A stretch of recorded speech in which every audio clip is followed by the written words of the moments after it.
Hello everybody. I am back. It has been a minute. It's been a little while, but I have returned. Well, I'm gonna try something just with my headphones real quick. Just give me one sec. Okay, there we go. Typically when I stream, I have like my headphones on, but I have one headphone like off my ear. But I can't really do that right now because I just braided all my dreads. So I can't really do that because my hair is big right now.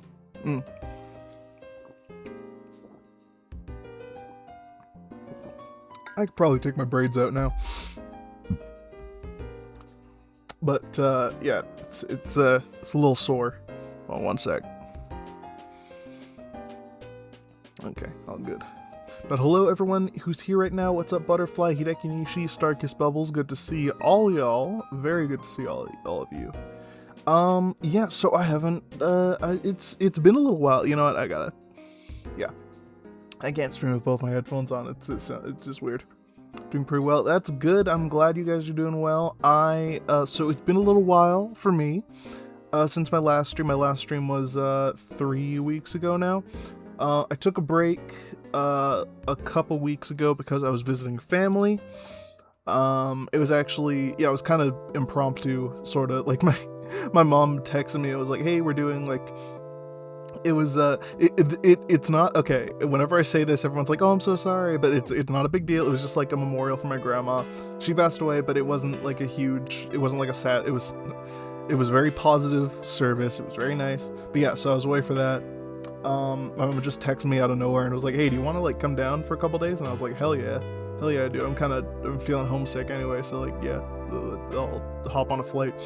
By the way, if you're ever flying through Canada, if you have the option of going through the Vancouver airport or the Calgary airport, go through Vancouver. Every experience I've had at the Calgary airport has been a nightmare. Like, my previous flight, like, just to visit family, like, they got the fucking gate wrong. They sent me to the wrong gate and didn't tell me that it had changed. Or, not that it had changed, that it, like, they just gave me the wrong gate. So, you know, there was that. And then, like, last time I flew was around Christmas time. I was stuck there for 12 hours in the airport. It was terrible. Awful. But I've never had a bad time going through Vancouver. The one time I was a little annoyed going through Vancouver was when I went to visit Beat Rush Metro or Danica and their partner Noe in Colorado. That was amazing. An amazing trip. But that was just because it was an international trip, and going international sucks. That wasn't the airport's fault. It was kind of fun. It would have been more fun if I hadn't packed all my stuff in a carry-on. So I had to drag all my shit through the airport, through all them fucking gates, and like declare everything I had on me. It sucked. But that wasn't the airport's fault. That was just, you know, flying international. I bet it sucks more now, you know, with everything going on. But, yeah. Anyway. So yeah, there was that, and then the last week, I genuinely just couldn't be bothered. I was exhausted. I was so tired. There was a lot going on, and I just wasn't feeling up to streaming. I just really wasn't. So I was like, you know what? I told myself that I would really, really try not to just, you know, blow it off if I, you know, didn't feel like doing it, because then I would, you know, whatever. If I blew it off once, I'd start making excuses to blow it off like over and over again, and then I would just stop streaming. Which yeah, I'm glad that didn't happen. But I do think that to avoid burnout, and this is something that I am planning on doing. In order to avoid burnout, I will be switching from every Sunday to every other Sunday. So I will not be streaming next week, but I will be streaming. I won't be streaming on the 17th. I will be streaming on the 24th. So yeah, we're gonna do it every other Sunday from now on. I just think that'd help me avoid burnout. It would help me, you know, because I want to keep doing this. I want to keep, you know, hanging out with you guys because I love streaming. I really do. It's a lot of fun. But you know, it's freaking. I get tired, man. It's a lot. You know, keeping up that energy and like drawing in front of people. You know, it's a lot. You know. Anyway, so yeah, we're doing that. I'll make that announcement on Twitter. That's a good way to avoid burnout. Yeah, that's what I thought too. I'll make that announcement, not on Twitter, on Blue Sky, because fuck Twitter. Actually, fun fact, I got back onto Facebook. I'm gonna keep Facebook more of like a personal thing, so I won't like advertise, you know, my Facebook or anything. But yeah, that's more of a personal thing, like for friends and family and stuff. You know, to communicate with like that and everything. So but yeah, I only got back on it because that's like how a lot of like the people around me communicate, you know, like my parents are on Facebook. It's very boomer. All the boomers in my life, you know, I gotta keep up with what's going on. So yeah, I got back on Facebook for that reason. Also so I can use Marketplace, because I've never used Marketplace before. Or I have, but through other people. And I want to use it myself because I have a bunch of shit that I could probably sell. Yeah. So anyway, let's get into it. Let's get into the stream. Don't have any viewers right now. Let me just see here. That's what I do with Facebook as well. Even sometimes I get the weirdest posts pop up on my timeline there. Yeah, I don't plan on using it. I don't plan on like really like posting stuff there. You know, I might try to communicate with some old friends and stuff, to like use Messenger and everything, but like, I don't need it. I got enough social medias to worry about. I got my Blue Sky, I got YouTube, I got Twitch, I got Patreon, I got Discord. That's all I need, you know. To me, Blue Sky is like my diary almost. It's like a diary that other people can read. I just post whatever random thoughts come into my head, and also I post my art there. YouTube is like a proper creative output. Like whenever I put there, like you know, I want people to see. I should post my art to YouTube too, because they have that YouTube posts thing. I don't think people really do that. More of a notebook. I guess it's more of a notebook. Well, it's more of a diary, like I said.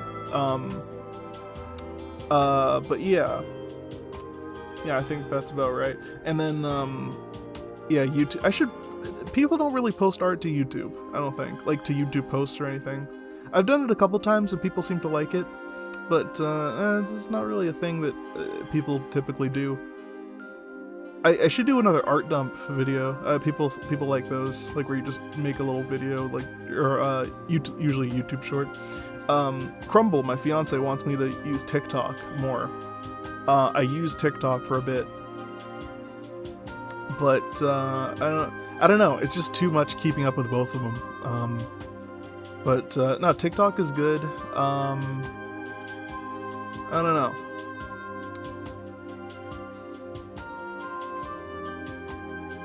I feel like if I'm using a social media, I have to keep up with both of them.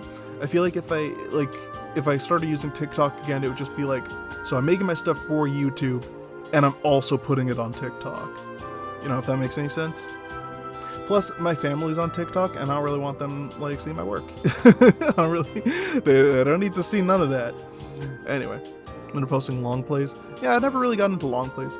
Everyone's going, what's up, Rovnami? Good to see you. Anyway, let's get into the actual art. So we're gonna be working on an Obsidian page today. Let's get into it. Here we go. There I am. So yeah, this is the page I'm working on today. It's pretty good. It's the first page of the current batch that I'm working on. I haven't really worked on it very hard, if I'm being honest. I just had a lot of stuff going on. But anyway, let's get into it. I won't bother with music, or actually, is the music? Yeah.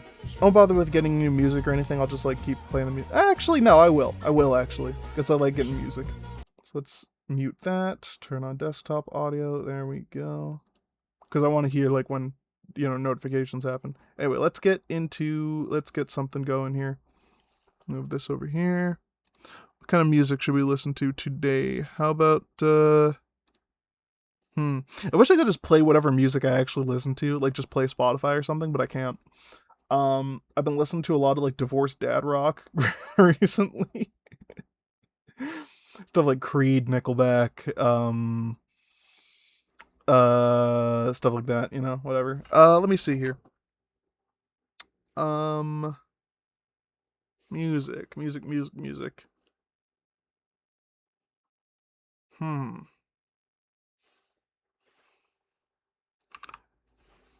Oops. I was watching a video right before the stream started that's how many tracks have a smoke spot in Mario Kart 8 Deluxe by None Soup for You. It was posted 4 hours ago at the time of posting this. Go watch that video. It's pretty funny so far. Anyway, let's see. He did one for Mario Kart Wii a couple weeks ago, but anyway. Let me see. First panel looks like a Subspace Emissary selection screen. It does. It legit does. I made a video about that a while ago. It's like a panel from chapter 4 where it's like Cho and Obsidian and Henri and Koba, and they're all standing like near each other, and there's like the little like the selection button that's like oh this one, yeah, and then it's like well, you can't see, hold on. I'll do something, hold on. Play one, like, there we go. So it's like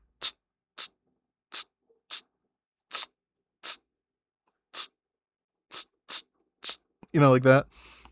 I know exactly what you mean. Look at the wet cat. There he is. He's determined. Anyway, let me get some music going. Video game music for locking in. Those playlists always fucking get me going. Let's see. Most locked in video game music volume 2. Nintendo music for when you're working on a deadline. Yeah, sure, let's go with that one. Ooh, okay, I like this already so far. Ooh, I like that. Oh, this is good. Subspace Emissary was a fun adventure mode. It really was. That's what this song is. I keep hearing this in like video essays and stuff. Sounds like Mario Kart. It is Mario Kart. It's from Mario Kart Wii. DK Summit. Sorry, the music's a bit loud. I know I'm gonna turn that down for you. There we go. That's pretty good. Let's move my mic. Okay, let's get to it.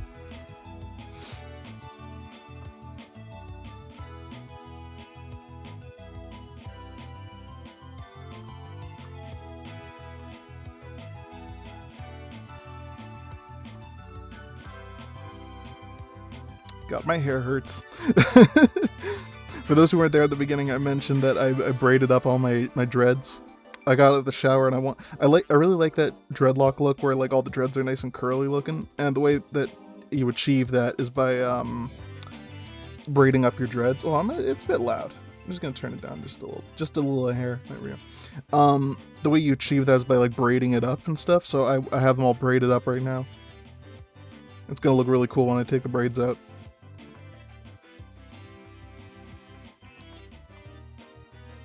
But it hurts something fierce.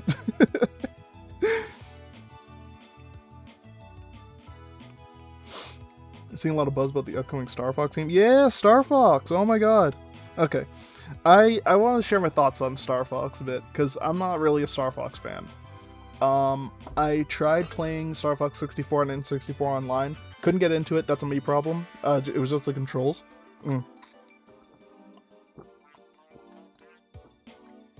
Sorry, just taking a swig break. But anyway, excuse me, Jesus Christ. Sorry, Bubbles is here. I can't take the Lord's name in vain. I'm sorry. But anyway, what was I saying? Yeah, about Star Fox. It looks cool. It looks really, really cool, and I'm happy that other people are happy about it, and I'm happy with it too. I think it looks really cool. Like I said, I just think that we're just remaking Star Fox 64. Like Star Fox Zero, the last Star Fox game, I totally get going back to basics. I really get that. I'm not saying I want like a new game with new lore, new gameplay, blah blah blah, whatever. But like just a straight remake is what we're doing. I just find that a little strange. Like Star Fox Zero, like I was saying, wasn't a straight remake. It was like almost a straight remake, I'd say, gameplay wise, but it wasn't just the same levels. I guess that's my concern. But also, I totally understand that this is them trying to advertise Star Fox to like a new generation, you know? Totally get that. Oh hell yeah, Waluigi Pinball. I totally get that. And you know what? We've seen this before in stuff like remember when they were remaking all them like 3D platform games? Like they did the Crash Bandicoot Insane trilogy and Battle for Bikini Bottom Rehydrated. And what happened right after them games came out? We got new ones. We got a new Crash Bandicoot. We're still getting new SpongeBob games. You know? Like, it was... Right now they're testing the waters to see if anyone still cares about Star Fox. And clearly they do, because the game's already selling really well. So I think, is this game... Do I understand why Star Fox fans are disappointed? Absolutely, I do. But also I think that they should be less disappointed and more excited for what the future holds for Star Fox now. Because Nintendo wouldn't have put Fox McCloud in the Mario movie, if they didn't have big plans for him. That's all I'm saying.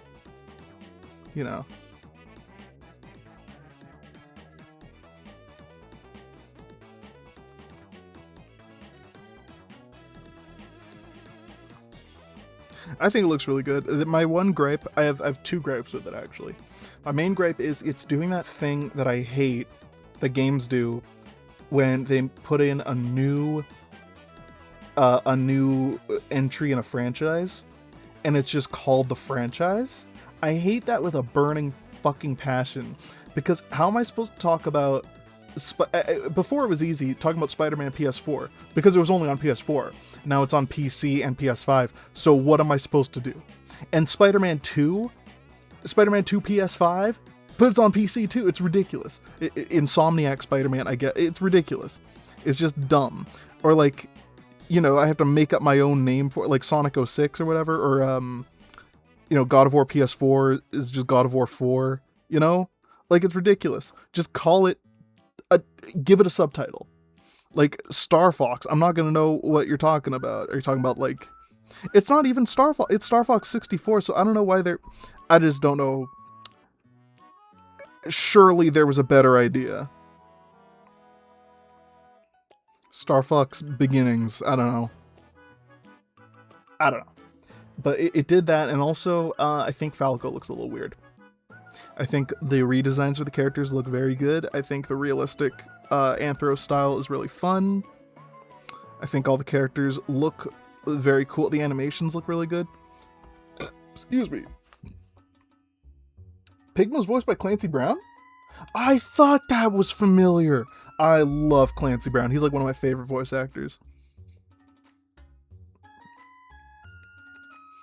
I can always recognize his fucking voice. I always can. I guess I couldn't for Pigma though, but I can almost always recognize him. He has a very distinct voice. Star Fox Lilac Wars would be a solid. It would have been. That would have been cool. That would have been like Resident Evil Biohazard. Because in Japan, Resident Evil is called Biohazard. I think in Japan that game was called Biohazard Resident Evil. He isn't voiced by Clancy Brown. Oh, well, I look silly. But Clancy Brown is one of my favorite voice actors. I really like Clancy Brown. He's cool. Mr. Krabs, Hank from Detroit Become Human. I'm saying I could see Pig. Oh, okay, I see what you're saying. He did sound familiar, though. He sounded like one of the guys who voiced Knuckles.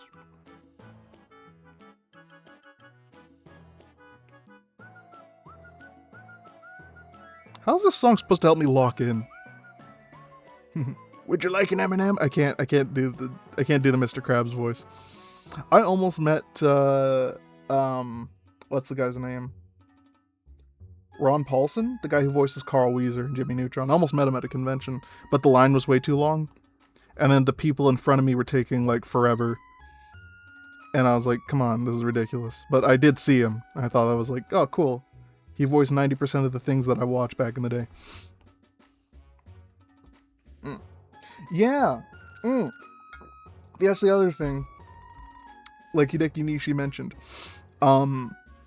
I really like the idea of like using like face cam and stuff, because they have that face cam thing built into Nintendo, like the game chat or whatever. But with Star Fox, you can like do like a VTuber kind of thing. I think that's a very fun idea, and I could see them doing a lot of stuff with that in the future. I think that should just be a built-in feature to game chat. Imagine like you could do the like Mario 64 face.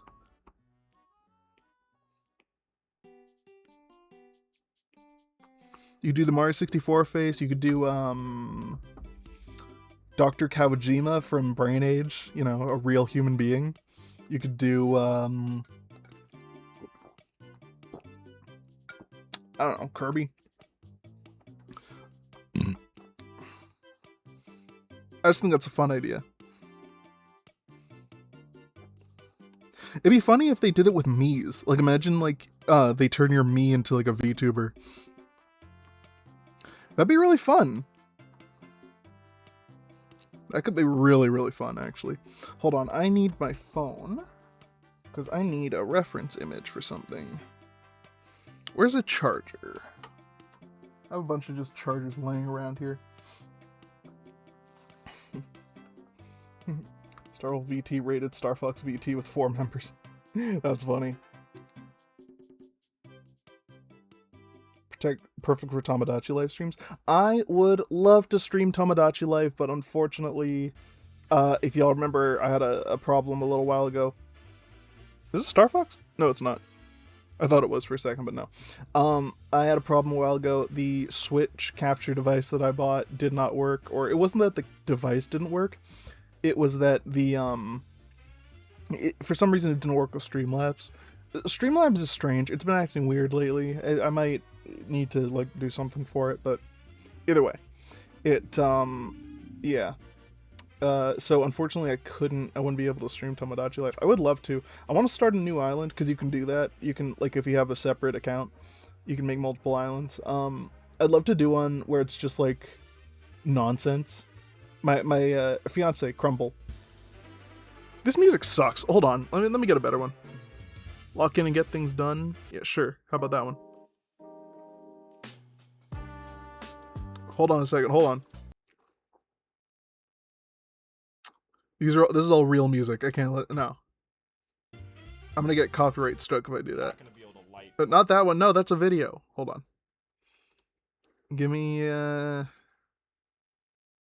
video game bangers. The most locked in video game music. Sure, let's do that one. Ridge Racer. Okay. I can work with this. Turn it up a little. There we go. Anyway, let me just get some reference imagery going.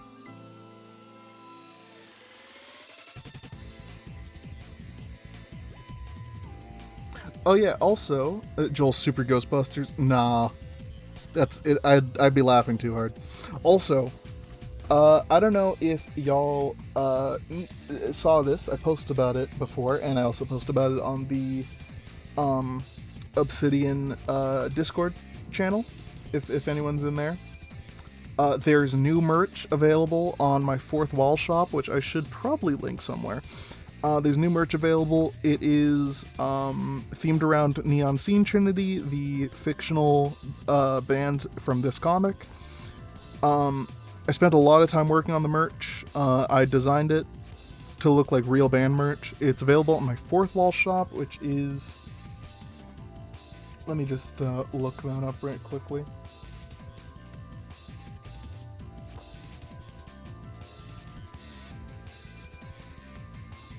What's it? Yeah, tacodraws-shop.fourthwall.com. Yeah, if you look that up, again, tacodraws-shop.fourthwall.com. There's also, I've put links to it on my Blue Sky account. You can find it there. There's a lot of merch. I have a lot of merch, but I just put up some shirts and crop tops and a sticker sheet, all featuring Neon Scene Trinity from this comic, like I said. Yeah, so if you haven't, if you haven't seen that, or if you want to get some merch from me, it's a big help. It's a lot of support. Plus, I don't know, it's just cool to get my art on something physical. I bought a couple stuff from Fourth Wall myself, and their quality is incredible. There's also other Obsidian Blaze theme merch there. There's some t-shirts, some phone cases. What else do I have on there? Let me check, actually, because I always forget how much I have there. Yeah, not just Obsidian themed stuff too, but there's also, let me just look at all my products here. There's, yeah, t-shirts, like I said, stickers, phone cases. There's, you can get a phone case for Samsung or iPhone that has the Pirate Industries logo on it. An Obsidian Blaze cropped hoodie. Obsidian Blaze waifu bottles that have, like, you know, the kind of like the energy drink, Gamersup's like waifu cups. It's very similar with Obsidian characters.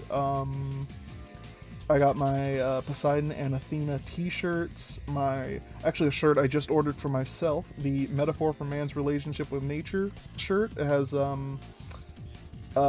legally distinct giant ape and lizard kaijus fighting on it. An Obsidian Blaze desk mat with all the characters all dripped out. A t-shirt that has Mini Mona, one of my characters, on it, that says undiagnosed, but I'm pretty sure. Beanies. I have two of them up there. I have an Obsidian Blaze logo beanie and a Pirate Industries logo beanie.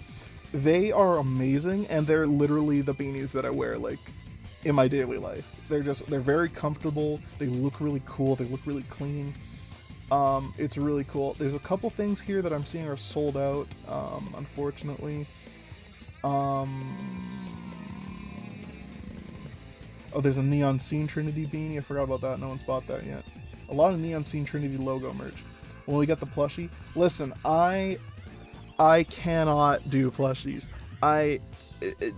It's something I would love to do, but at the moment I cannot, because if, say, like, the reason I can do merch the way I do is because I use print-on-demand sites. Like Fourth Wall doesn't print, or Fourth Wall doesn't, like, make me the merch and then I send it out. No, they handle everything. That's why I get such a small cut from it, essentially. If I were to do plushies, I would have to order, like, $1,000 worth of them or something, and then maybe they'd sell. There's also Makeship, but that's also a whole thing. I haven't, unfortunately, I've approached Makeship a couple times. They have not gotten back to me. I don't think I'm really, like, a big enough creator for them to, like, bother. It's logistics, you know? So unfortunately, I cannot do, like, a mass-produced plushie right now, as much as I'd love to. Yeah, no, that is something I would love to do. Also figurines, I'd love to do that. I'd love to do, like, I think maybe they do acrylic standees. I'm not sure. I'll have to look into that. But I'd love to do something like that.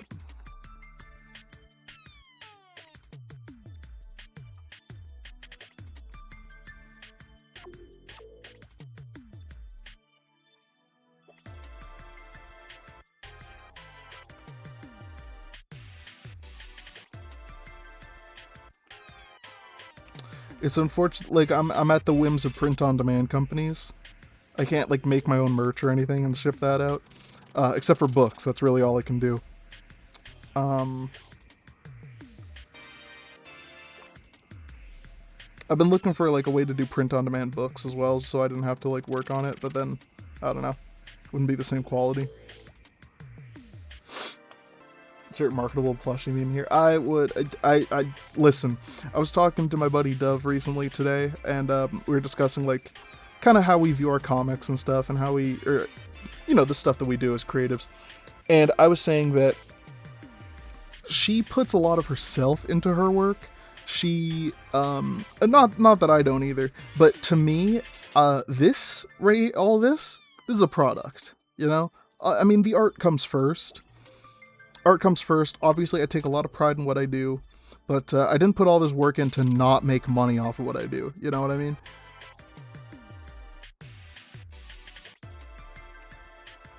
So yeah, no, this is, like, You know what I mean? I'm not saying I'm just in it for the money, because obviously there's not a lot of money in it. But like, you know, if anyone wants to like do a collaboration or something to make some marketable plushies or toys or literally anything happen, I am all ears. I will sell out so fast. That's not true. I've said before that the types of adaptations I'd like to see of Obsidian, there's a couple. I want to see, like, obviously I want to see a really good animated series and a live-action movie, or a live-action TV series. But aside from that, some of the biggest, or most, some of the adaptations I would love to see are a really bad, like, live-action adaptation, like Dragon Ball Evolution style. Just fuck it up. Just misunderstand the story as much as you can. Just fuck it up real good. Because it'd be funny. It'd be so funny. And the other one is, I want like a really low budget, like, fan film. Like, just some kids in their backyard with like foam swords.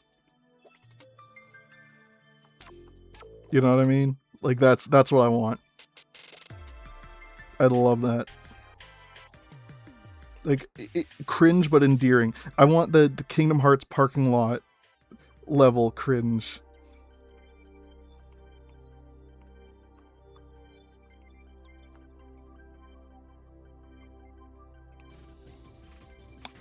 But yeah, those are two of the adaptations I want. Also, a fighting game. Like, if I'm being serious. Like, I'd love a fighting game. Oh my god. If I had to pick a studio to make like, Obsidian animated film or something, or animated show, Crumble and I, we just watched an animated thing. What was it? We just watched something that I was like, yo, Obsidian Blaze with this level of, like, animation. Fuck, what was it? We just watched it. It wasn't Invincible. Invincible has great animation, but it wasn't really... What was it?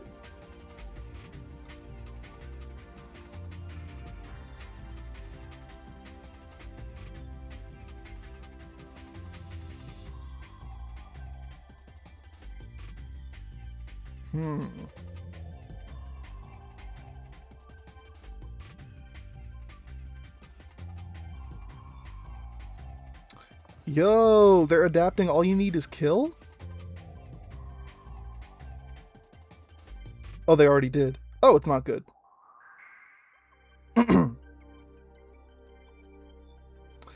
For those who don't know, All You Need Is Kill was a light novel. A Japanese novel that was turned into a movie called Edge of Tomorrow with Tom Cruise. And it people didn't really... I don't think it sucked, but it wasn't very good. People didn't really register with it. Or resonate with it, I guess. But yeah, so that's interesting that it's getting like a proper adaptation. I don't remember what it was that we watched, but it was like... It was really good. It was really well done. And I was thinking, like, God, Obsidian would look fucking awesome in this style.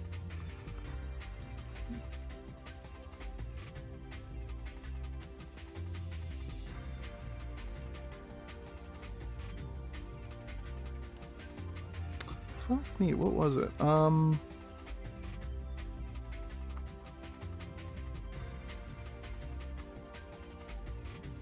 Was it an anime? Maybe it was an anime.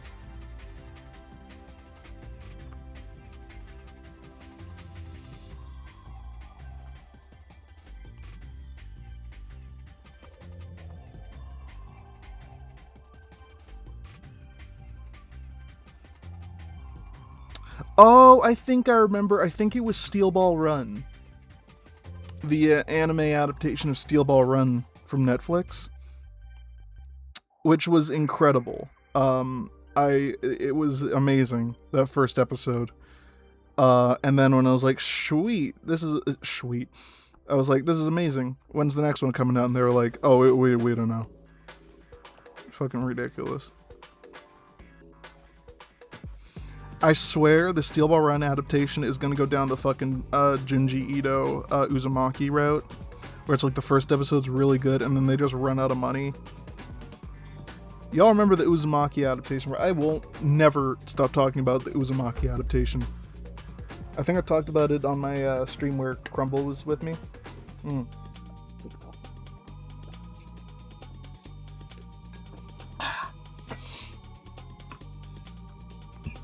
It was the one where, so, Uzumaki is like a classic manga, Junji Ito legend.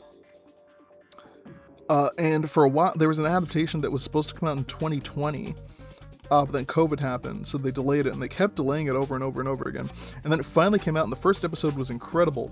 And the second episode was just, like, god-awful. Like, it was just like, what the fuck? What happened? And, like, the director was like, yeah, we ran out of money. It was either we, you know, do this adaptation, or, like, either we release the first episode and subsequent later episodes, or we don't release anything at all. Something like that. So it was just a matter of, like, time and money. But it sucked. Like, after all that time, that's what they put out. It was terrible. Especially following up what an amazing first episode they had.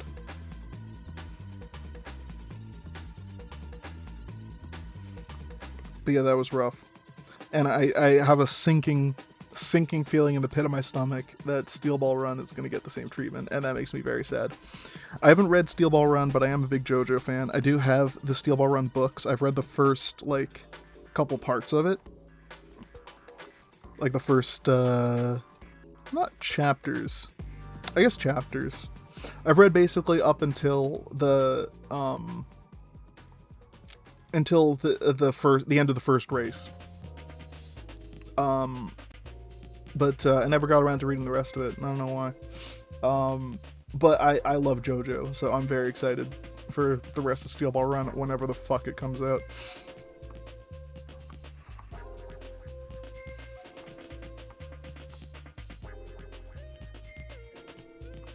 I think Steel Ball Run was the thing.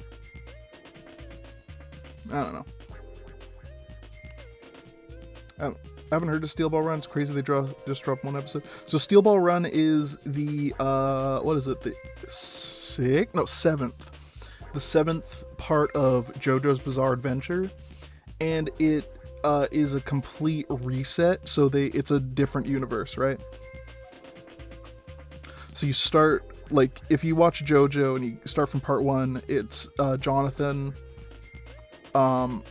It's Jonathan, Joestar, and Dio, and they're in, like, England in, like, the 18th century or whatever. 1800s, I should say. I don't know. Anyway, so then it fast forwards like a couple decades. You're in, like, World War II era with Jonathan, or no, Joseph. Yeah. So Jonathan is the original. Joseph is the second guy. Joseph is Jonathan's grandson. Yeah, grandson. And he's on, like, World War II era. That's cool. And then the next part is part 3, my favorite part, where you meet Jotaro in Japan in, like, the 90s, I think. 90s or 80s? I think the 90s. And Joseph is there as his, like, grandfather, because it's, yeah, obviously. And then Dio is back, because he's a vampire. And now they have stands, which are, like, spirits that can, like, come out of their bodies and, like, fight for them and stuff. And in this part, they're named after tarot cards, but in the subsequent parts, they're named after music, which is really cool. They're named after, like, songs, which is in part 4, which is in the late 90s. You get Josuke, who is it's Joseph's illegitimate son, who has a stand called Crazy Diamond, like Shine On You Crazy Diamond, the Pink Floyd song. And then he's fighting Yoshikage Kira, who's, like, a serial killer who looks like David Bowie, and his stand is Killer Queen, which is actually the Killer Queens in Obsidian are a reference to that. Anyway, the next part is completely fucking bonkers, because then you get part 5, Golden Wind, which is about the Mafia. Takes place in Italy, it's about the Mafia. None of the previous characters appear, except for one character from part 4, who is there for a little bit at the beginning. And then he dips out real quick. But the main character is actually the son of Dio, not one of the Joestars. But because he was conceived using... So, okay, in part 1, Dio's body is destroyed, but because he's a vampire, he can survive as just a head. So he is just a head, and he's on a boat with Jonathan. The boat sinks, and Jonathan dies, and then Dio is using his body. So he conceived Giorno, who's the main character of part 5, with Jonathan's body, making him technically a Joestar, right? And his stand is Gold Experience. And he wants to join the Italian Mafia. And anyway, then we completely cut away from that with part 6, where we meet Jolene, the first and only female JoJo. And she is Jotaro's daughter, and she's in prison. Then the universe resets, we get Steel Ball Run, or part 7, and we get Johnny Joestar, who's an alternate universe version of Jonathan Joestar, except this version can't walk and rides horses. And then after that, you get part 8, which is a fucking clusterfuck that I haven't read it yet, but even if I did read it, I don't think I'd understand it. You get Josuke again. It's different alternate universe Josuke. And it's fucking weird. I don't even understand half of part 8. Someone will have to explain part 8 to me, because I don't know what there's people who are like made out of rocks, and like a beach where if you bury two things, they turn into one thing. It's weird. It's fucking weird. Well, it's bizarre. It's Bizarre Adventure. Anyway, his stand is called Soft and Wet, like the Prince song. Anyway, right now we're in part 9, and the JoJo we're following is Joe Dio, and it's in the modern day. Which there's references to like COVID and Dua Lipa. It's really weird, but it's funny. It's good. I haven't read much of it yet, but it's good. And his stand is November Rain. Also, he has a gender fluid brother. I think his stand is Smooth Operator. I think that's right. Like I said, most of the stands are named after music. In fact, Dio is named after Ronnie James Dio from the band Dio. You know, Holy Diver, all that. Hey, we got some more viewers. Thanks for listening to me fucking go off about JoJo.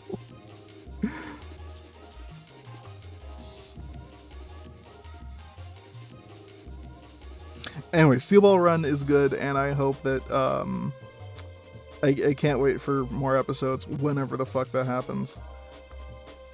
I hate that Netflix is the one producing new JoJo episodes. Like, the anime is produced by them. It's really annoying.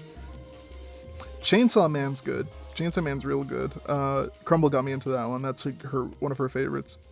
Her favorites are Chainsaw Man, Attack on Titan, and I think that's it. I think those are her favorites. Oh, and Ouran High School Host Club. That's like her childhood favorite.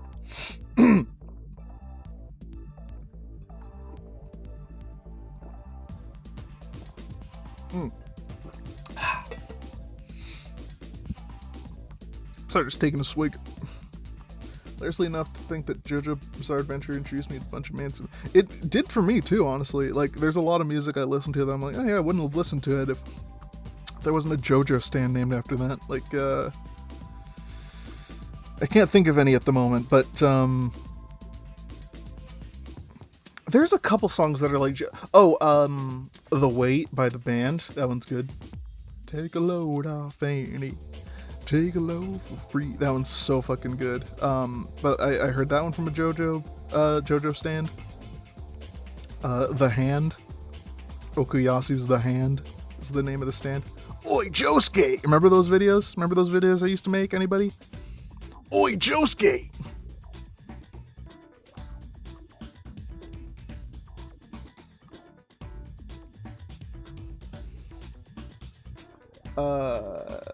First time I heard JoJo was in a YouTube video that was a Piano Fusion cover routine. JoJo's Bloody Stream, Beastars, Wildside, and Cowboy Bebop's Tank. That sounds fucking awesome. Bloody Stream is one of the best anime openings of all time. Like, I'll stand by that. Part 2 isn't even my favorite part. It's probably like I don't know. Okay, let me think for a second. So part 3 is my favorite. Part 5 is my second favorite. Part 2 might be my third favorite. Part 1 is probably my fourth. And then part 4 and part 6. I don't think that part 6 is bad per se. I just think it's insane and stupid. You know how much did I miss? Not too much. I was just talking about JoJo. I think that part 6 is ridiculous. And there's a lot of stands that are like, oh, I've heard about this phenomenon. I've read a book about it once, as we all know. Like, one of the stands like controlling those sky rods, which are just like moths that are caught on film. Like, it's ridiculous. There's one part where Jolene like turns herself inside out to like make an infinity, and then the stand user's like, what? What is this? You got this shit about resurrecting Dio. Fucking Poochie resets the universe twice. Makes no sense. I read JoJo, so much shows to binge, so little time. Yeah, no, honestly, it's a lot. Part 6, I feel like I couldn't vibe with part 6. I used to like part 4 used to be my least favorite before I actually got into part 6, or before I actually watched it, because I unfortunately didn't get to read it before the anime came out. But anyway, excuse me, goodness. Yeah, part 4 used to be my least favorite part, but I like it a lot more than I like part 6. I do like Jolene, though. I think Jolene is probably... I like Jolene more than I like Josuke. But I like part 4 more than I like part 6. I just think part 4 is, like, so low stakes. Because, like, part 1 is like, oh, Dio's gonna, you know, turn the world into chaos because he's a vampire. He's gonna, like... you know, rule over the world. Then you got part 3 or part 2, which is like the Pillar Men, and it's like, oh shit, they're like super ancient demon vampires. They're like even worse than Dio. And then you got Dio again in part 3, so you know, pretty high stakes. Also, Jotaro's mom is dying and stuff. And then part 4, it's like, it's just a serial killer. This is a serial killer, like in one town. You know, he'll die eventually. Whatever. Part 4 is still his best JoJo. No. Because, well, it does actually, because Jotaro's in it.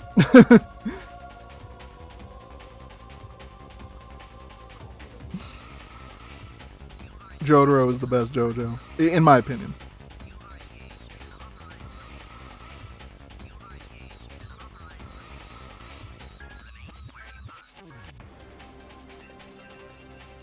But like, yeah, I don't know, part 4 is just so low stakes. It's like, oh, let's play dice. Let's go visit a manga author. Hey, this person who tried to kill us about 5 minutes ago, we're friends now. You know what I mean?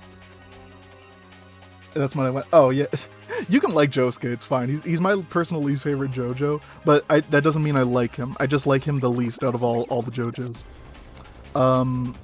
Giorno's probably my second favorite. I really like Giorno. Even though I kind of feel like Giorno doesn't have much of a personality, I just like his vibe.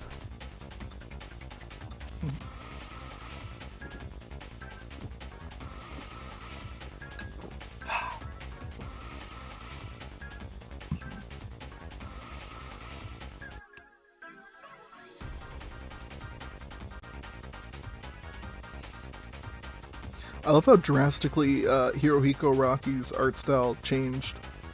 Like from the beginning of part 4 to the end of part 4. If you look at like his style evolution, there's a bit of change between, like, you know, parts 1, part 2, and part 3. I think his style at the end of part 3 is probably my favorite, but it doesn't fit part 4. Like, if you look at the early parts of early drawings from part 4, like, Josuke's really buff and stuff like that, it just doesn't work. But if you look at the end of part 4, his art style's really, like, it's like perfected. And that art style kind of carried over into part 5, and then a little bit, it kind of carried over into part 6 as well, but he got a little bit more, like, fashion-y with it. And now it's, like, it completely unrecognizable from where it started. It's so detailed. I love Araki's art. I really love Hirohiko Araki's art. He's, like, one of my favorite mangaka. He's incredible. This looks sick. This panel looks fucking sick. Here, let me just add the background. This is gonna be a simple background. Nothing too crazy. It's like...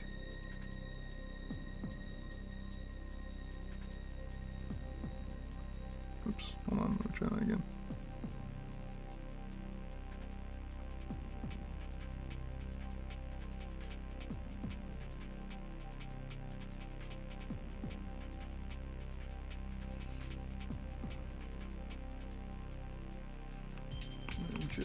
Actually, hold on, before I do that.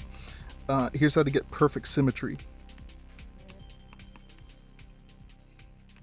Boom.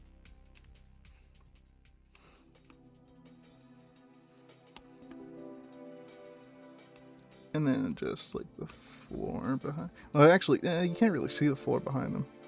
Yeah, so I'm not even going to bother with that. How do you feel about part... How do you feel about part 4's anime style? Okay, I mean, I like it.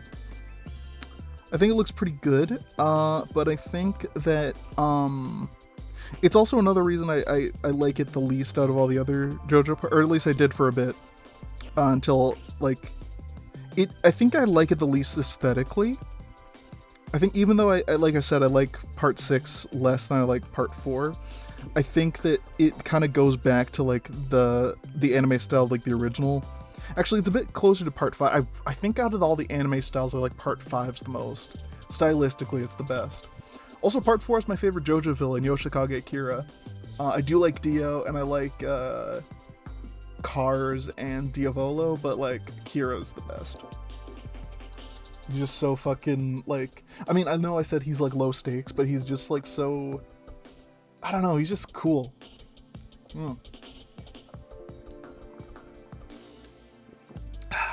There's a character named Cars. Yeah, spelled with a K, in part 2. He's one of the Pillar Men. He's, like, the main villain of part 2. Yeah, they're all named after music in So, okay. His name is Cars, because he's named after the band, the Cars. Then you get, he has 2 minions named Wamu, named after Wham, the band Wham, and one named AC/DC. Oh, and he has another one named Santana. They changed all these names for the anime, because obviously, you know, copyright and stuff. Fuck, this looks so cool. Anyway, let me just close this off here. And then I'll get another panel for all the colors here.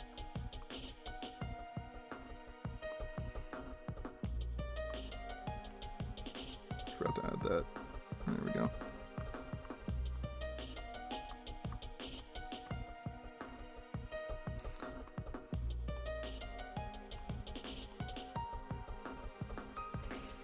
Kira's ghost. Oh yeah, Rocky did write that. He wrote a one-shot about, like, Kira as a ghost. It's pretty cool. Pretty good stuff. For Valentine's Day, Crumble bought me a book that Araki put out right before part 6 called JoJo A Go-Go. It's like a big art book. It has a bunch of, like, original illustrations and stuff. I really like it. I really, really like it.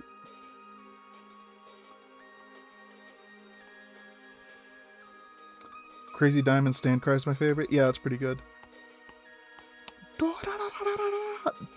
That's pretty good. Yeah, let me just get another. Here, I'm just gonna go to the BRB screen. I'll be right back. That's what BRB stands for, am I right? Anyway, let me just get the. I need to get the I guess yeah here.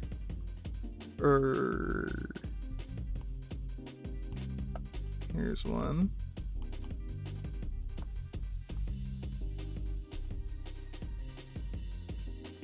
Your BRB screen is so cool. Oh, thank you.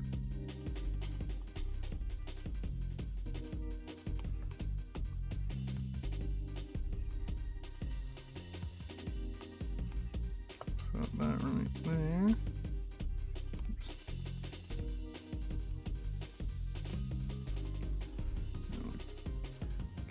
Yo, what's up, Wally? Someone mentioned JoJo. How's it going? It's going good. We're just talking about my my thoughts on various JoJo parts. Part 4 is my least favorite, but I still really like it. Actually, no, part 6 is my least favorite now because I don't. It was weird.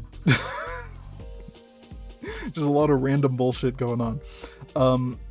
But I like Josuke more than I like Jolene. Or no, I like Jolene more than I like Josuke.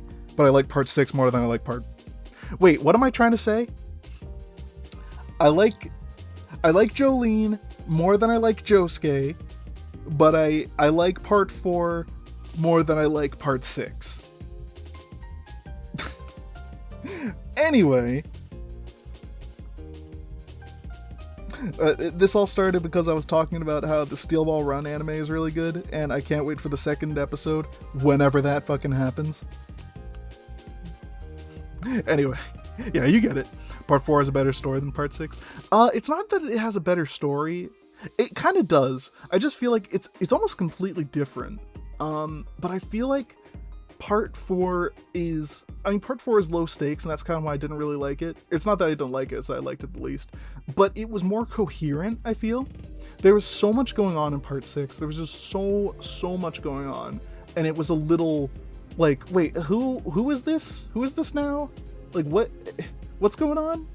You know, like, their stands are ridiculous. And, like, I mean, it's bizarre adventure. You get it, right? But, like, I don't know. It was just a lot going on. And the villain's motivations were, like... I do like Poochie as a villain.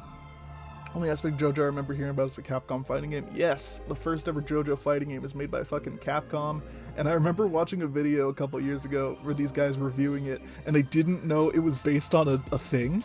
So they're like, yeah, the characters have these things called stands. I don't really get it. Why can't they just fight each other?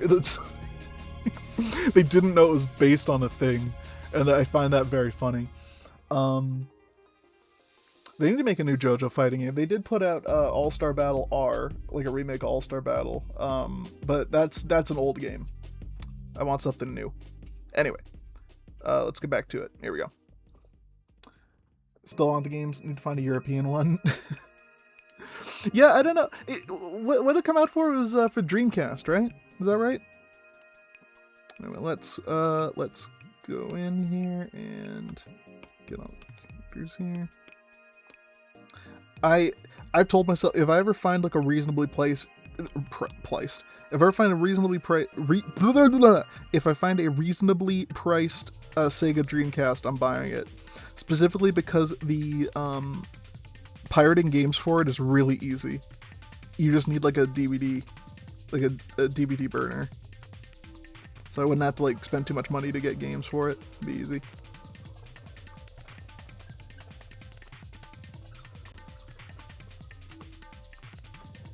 Forgot about that.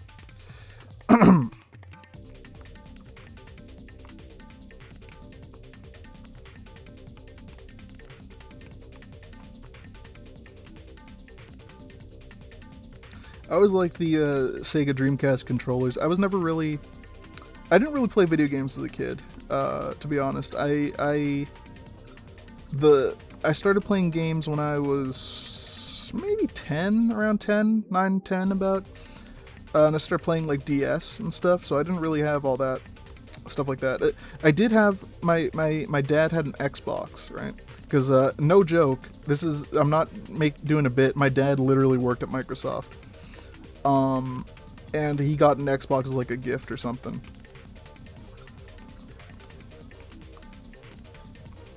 I'll clean this up in a minute.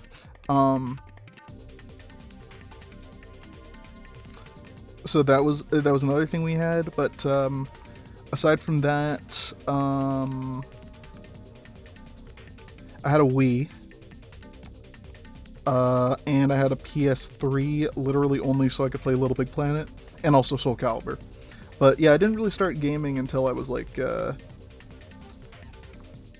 like 9, 10, and then I got really into it in like my teens. So I never really got into like the Dreamcast or anything, or like N64 and stuff, even though it came out around, when I was the target demographic for it. But man, I was never really interested in it. I knew of Mario and like Pokemon and stuff, but I didn't really know like what video games were. I'd see ads for them, but I wouldn't really understand what they were.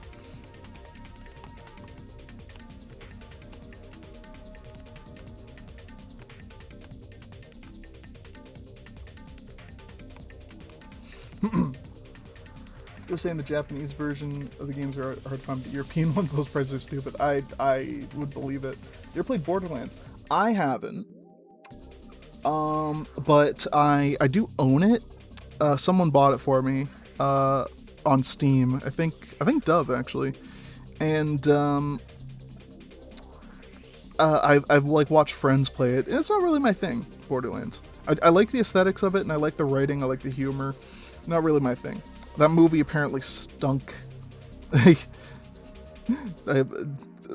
It sucks so hard when like there's all these good video game adaptations coming out right now, and when there's a bad one, it hurts even more. Like I remember my buddy, he was really into Halo when he was younger, and we were roommates. Me and him and his wife, we were all roommates, and she loved The Last of Us. That was like her jam. She loved The Last of Us. And when The Last of Us show came out, she loved it. She had a great time with it. And they watched it together. It was great. And then the Halo show came out. He was devastated. I felt so bad for him. The Halo show. Yeah, I didn't even... I feel like... Okay, I don't know shit about Halo, but I know one thing. You're not supposed to show Master Chief under his mask. And don't they do it in like the first episode or something? Like, you're breaking a cardinal rule here, man.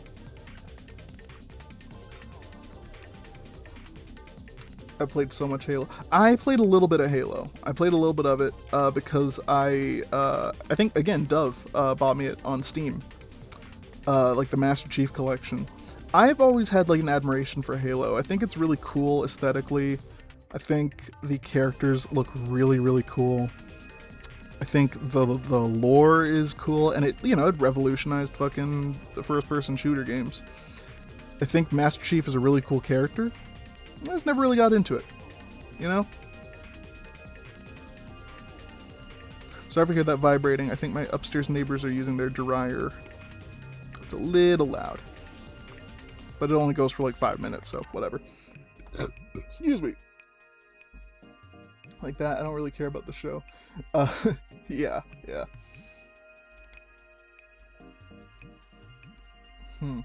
Just remember Master Chief had a number of sex scenes in that. What? Really?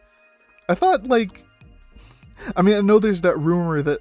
Not a rumor, but, like, there's that, there's an implication in one of the Halo books that, Master Chief's, like, Spartan armor jerks him off. It doesn't. It just has, like, a suppressant that, makes him, not feel... It basically chemically castrates him or something. But everyone interpreted that, like, the wording in the book is like, oh my god, his suit jerks him off. So again, kind of cardinal... Like, they clearly didn't understand the character. I remember people were like, oh, the director said... told the characters, or the actors not to, like, actually get into the games. And that's always a bad sign. Usually it isn't, I find. Because at that point, you just want the actors to, like, find their own style for the characters and not act how, characters have acted before in the books, If I'm making a Spider-Man adaptation, I would honestly discourage whoever is playing Spider-Man from, like, basing his performance off Tobey Maguire or whatnot. So I understand that, but like, I feel like there's just a fundamental misunderstanding of the show. If you're gonna make something, you should be a fan of, if you're gonna make an adaptation of something, you should be a fan of whatever you're adapting. You don't even have to be a big fan. You just have to be a fan, you know? You have to have read it at least once. That's why Spider-Man Turn Off the Dark was so fucking weird. Because Julie Taymor had probably never read it. Well, she had. But, you know, she wasn't like a big Spider-Man nerd or whatever. Just fundamentally didn't get Spider-Man. I made a whole video about Turn Off the Dark, defending it, actually. And I will stand by it. I think, for those who didn't see that video, which is probably most of you, first of all, go watch it. Oh, what's up, Dreadlock Cypher? Thank you so much for the $5. Anyway. What was I going to say about, yeah. So, for those who haven't seen my Spider-Man Turn Off the Dark video, first of all, go watch that. It's called Spider-Man Turn Off the Dark, A Beautiful Mess. I kind of ramble about it, and then I had my buddy Patrick, who is also my buddy Dove's fiance. I had him edit it, and he did an amazing job. But anyway, basically I talked about how, with, you know, how many superhero adaptations are coming out, especially Spider-Man adaptations, it's a lot of the same. It's a lot of the same stuff. So, you know, I appreciate it when, as weird and, you know, messy as Turn Off the Dark was, I appreciate that it tried to do something different with the Spider-Man mythos. That, you know, maybe it didn't work, but it was still an interesting take on the character. I highly recommend looking into Turn Off the Dark if you're like a Spider-Man fan, because it's very strange. It's like, I compared it to Outsider art, which is like, you know, Outsider art is like any art that has like no formal training, is kind of different. It's not like your typical gallery art or whatever, but it's like Outsider art for Spider-Man, if that makes any sense. And I really appreciate that. And also, I don't know, Spider-Man Turn Off the Dark was interesting. Arachne fucking comes. Yeah, that's a line in the book, or in the video. Because the Greek goddess Arachne is a character in Spider-Man Turn Off the Dark. And she has dream sex with Peter Parker.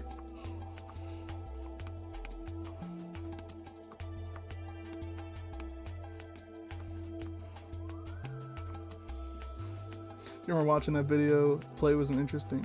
I'm sorry, what? Yeah, watch the video! I talk about it!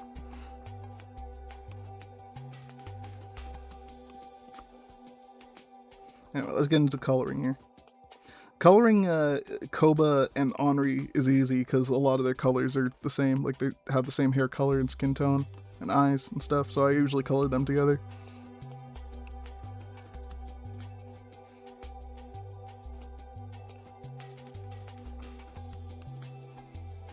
I actually drew this page. You didn't see me like do the sketches for this page, but I actually did it differently because there's so many people in this page. I drew them like one by one. So it was like, okay, how many times does Koba appear on this page? So there, and there. Okay, draw him. How many times does Mateo appear? There and there. Okay, draw him. Henri, there, and there. Sauron, there, and there. Koba, or not Koba, Cho, there and there. Keon, there and there. You know, kind of. Instead of going panel to panel, I just did character to character. I don't normally do that, but I did for this one because there's a lot of people on it.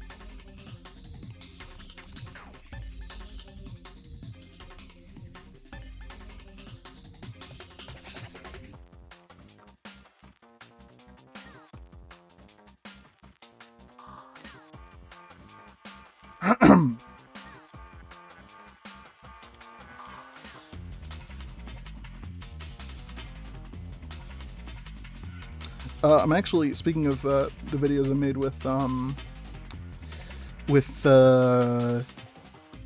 Patrick, my kind of rambly videos, we got 2 more in the chamber right now that we're working on.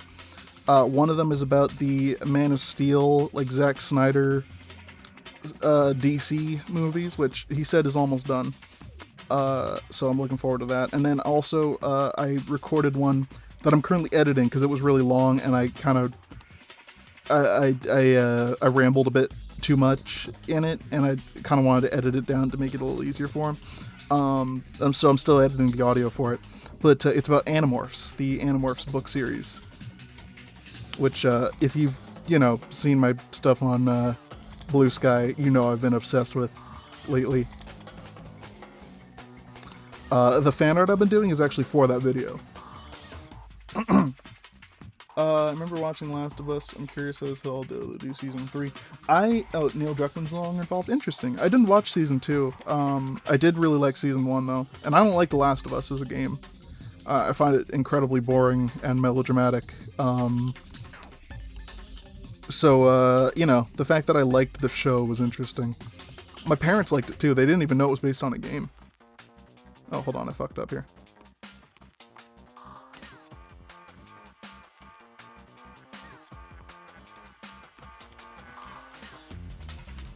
Considering how many of my cousins are into musicals, it'd be hilarious to try to explain about the Spider-Man musical, considering. Yeah. It's personally one of my favorite musicals. Favorite Broadway musicals, at least. I think my what are my favorites? Hamilton is one. I know for some reason there's like a stigma against Hamilton now. I think because the fandom is like cringe or something. But I never got that. Like, yeah, okay, whatever. It's very millennial coded. But like, who cares? Whatever. I like Hamilton. So Hamilton's good. I really like. What else did I like? Gotta check out Hamilton. You don't.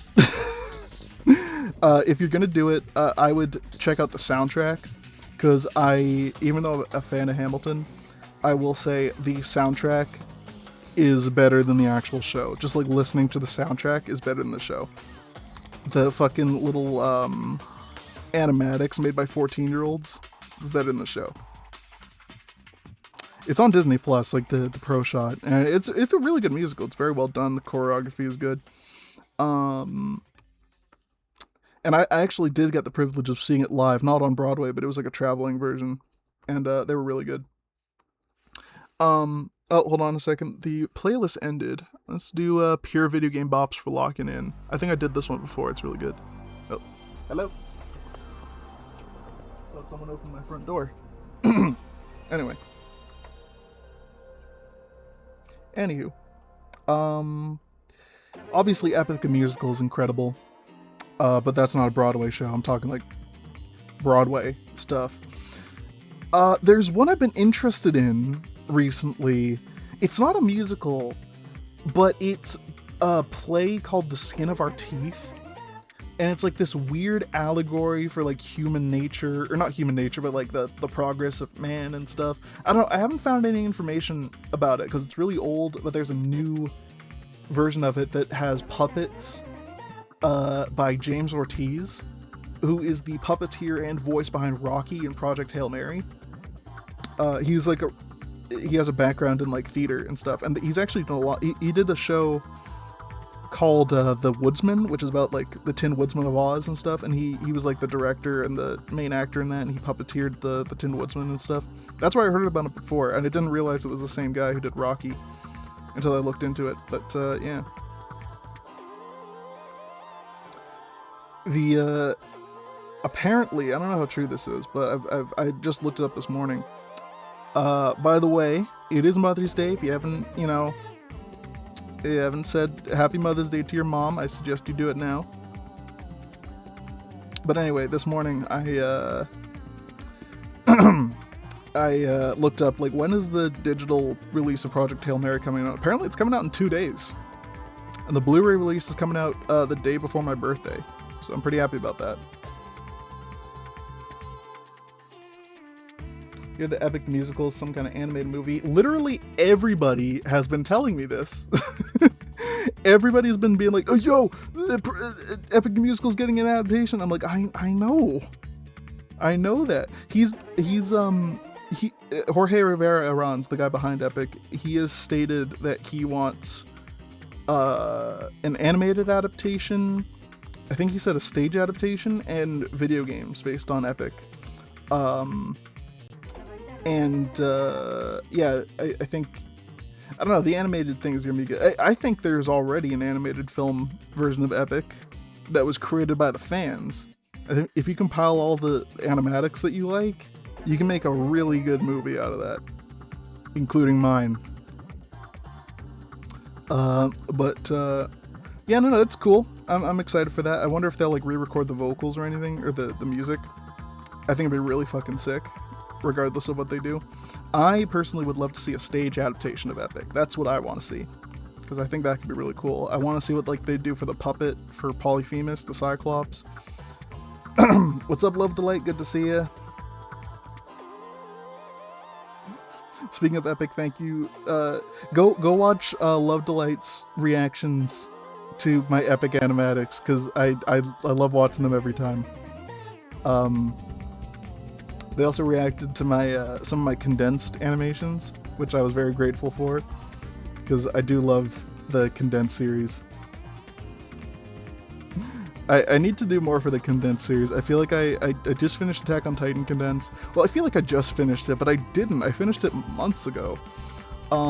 It's just not getting the views that I want. I love Attack on Titan condensed. It's like one of the funniest things I've ever done. If you haven't seen it, please do. The fact that the two biggest Attack on Titan fans in my life, Triceratopsical and my fiance Crumble, they both loved it. that meant a lot to me, honestly. The fact that both the biggest Attack on Titan nerds really liked it meant a lot to me as someone who isn't that big of a fan. I mean, I love Attack on Titan, but I'm not a big fan of it. I'm not like a super fan or whatever. Like, but I was a hater for a while. I didn't really like it, but Crumble got me into it.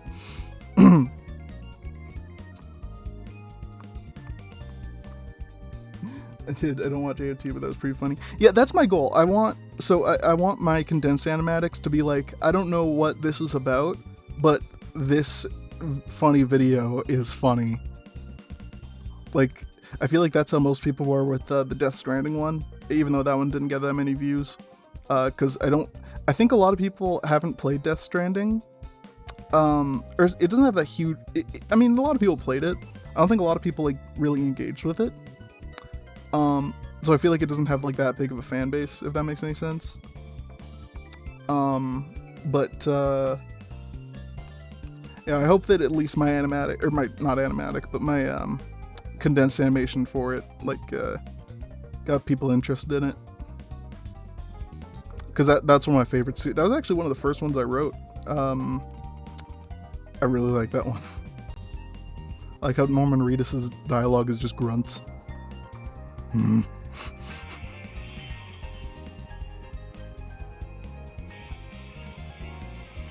I have a couple scripts written. I want to do another Kingdom Hearts one. I think the next one I have to do Invincible condensed. That would be so funny.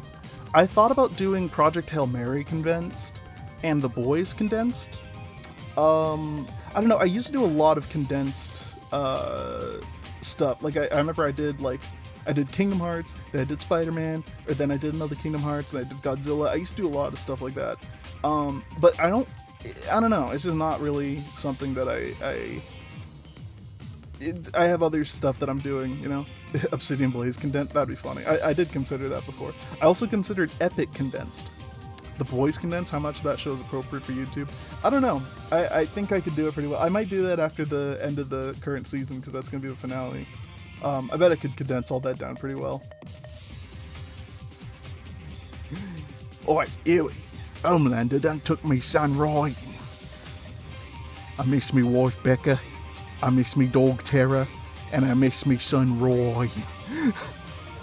we can go get Terra, like he's still around. You mean it, Ewie? Yeah, sure. Fucking diabolical. I love that. That's I forget the name of that video, but it's really funny. Fucking diabolical.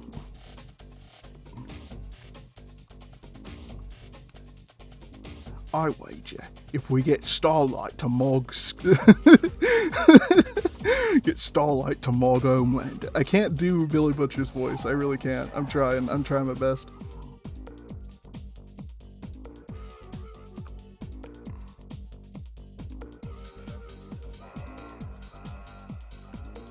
Crocodile hunter. Look over there. It's a crocodile. It's a manta ray. I'm gonna poke it with a stick. Oh, it stabbed me in the heart. I cannot do voices right now. I'm so sorry. I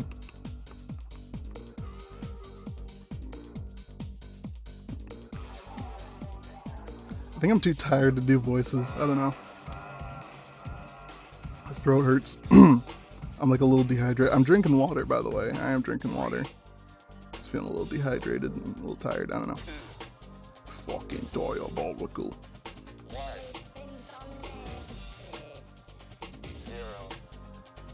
Oi, you.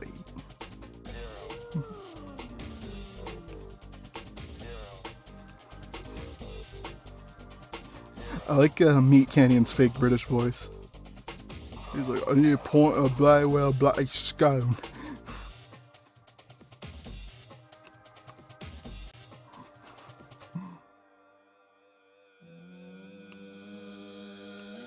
Well, I don't think I'm gonna make it.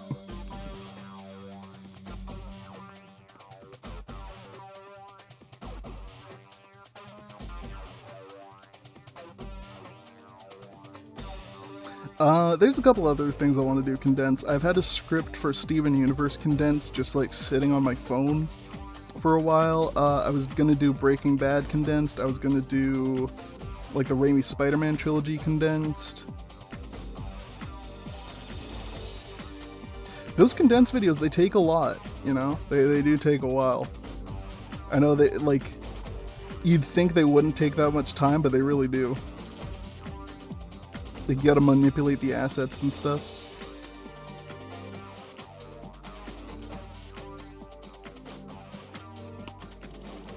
It took me a long time, especially, like, it's not that they take a long time, it's that I gotta, like, find time to, like, you know, take out of my day, because I have a lot of other shit to do.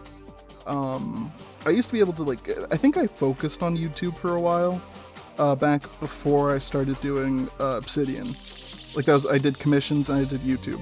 But ever since I started doing Obsidian, I kind of haven't really been able to focus on, you know, making YouTube and stuff. What usually takes the most time in the process? I would say, so what I usually do first is I write the script, then I will edit the audio, then I will add the backgrounds. Finding the backgrounds usually takes a lot of time, but I mean, that's usually fine. What else? I think the thing that takes the most time is just like manipulating all the characters into the right positions and just doing that little bouncy animation that I do.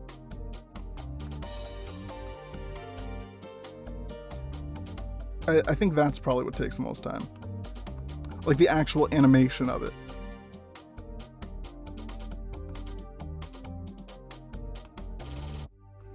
Because drawing the characters themselves, it takes like no time at all.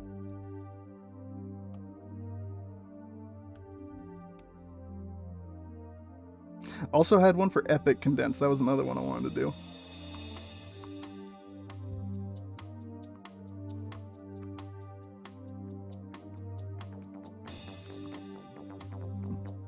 When writing Obsidian Blaze, you ever just write whatever and edit it later? Basically.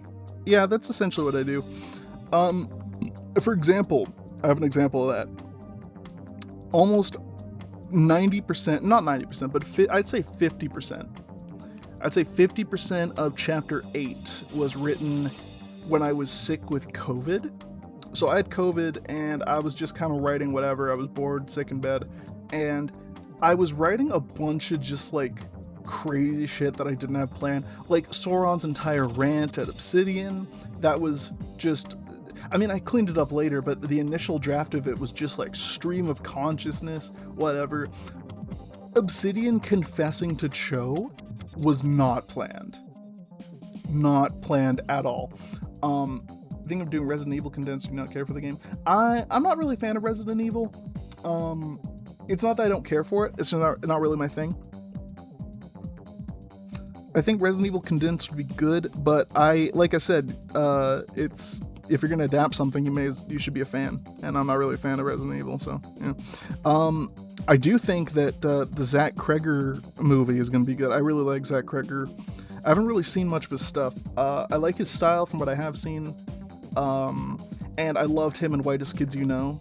Zach Kreger directed weapons and a movie called Barbarian, and now he's doing Resident Evil, like a movie, which apparently it's not like a following Leon. I forget which game Leon's from, but it's not following him, but it's like following somebody else in that world. Basically, the idea is like, what would happen if just like a regular average guy ended up in like a horror game? I think that's gonna be fun. I think Capcom has like some kind of fucking thing about like direct adaptations, because even the old Resident Evil movies were not anything like that. Like, even as to someone who doesn't know anything about Resident Evil, I know that like that ain't right. Wait a second.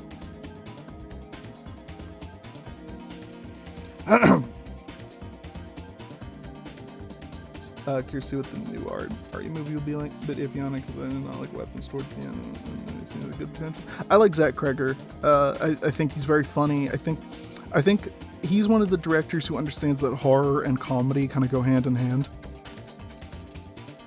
There's like an interesting trend of like comedians going into horror. Like obviously there's Jordan Peele, him, and a few others. I guess it wasn't really horror, but it was like a psychological thing. But there's a movie called, I think it's called like Friends or Best Friends or something, that's done by Tim Robinson. And I guess, yeah, that's not really horror, but it's kind of in the same vein of like, you know, a psychological thriller, going from a comedian to doing psychological stuff. What's up, Stark is Bubbles again? Closest thing they got was a faithful adaptation was Welcome to Raccoon City, even though the movie made changes. Didn't they just make a Resident Evil show with like Lance Reddick as Wesker? And he like cloned himself or something? I remember watching a plot synopsis of that and being like, this isn't, I know nothing about the story of Resident Evil, and even I know this ain't right. This is like a completely different show.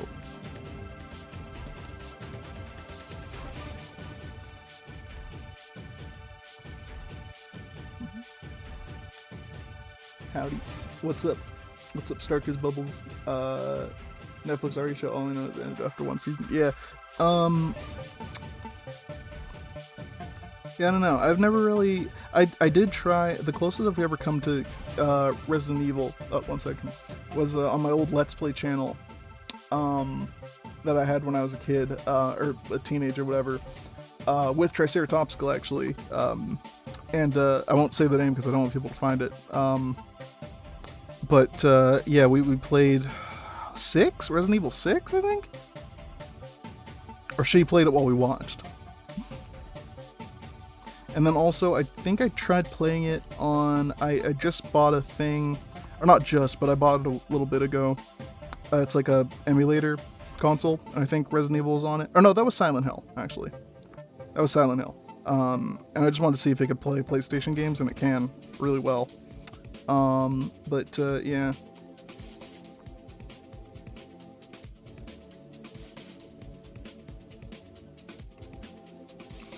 Yeah, the device I got was the RGDS, which they just put out something new, actually. Hold on, let me look it up. Ambernick. Oh yeah.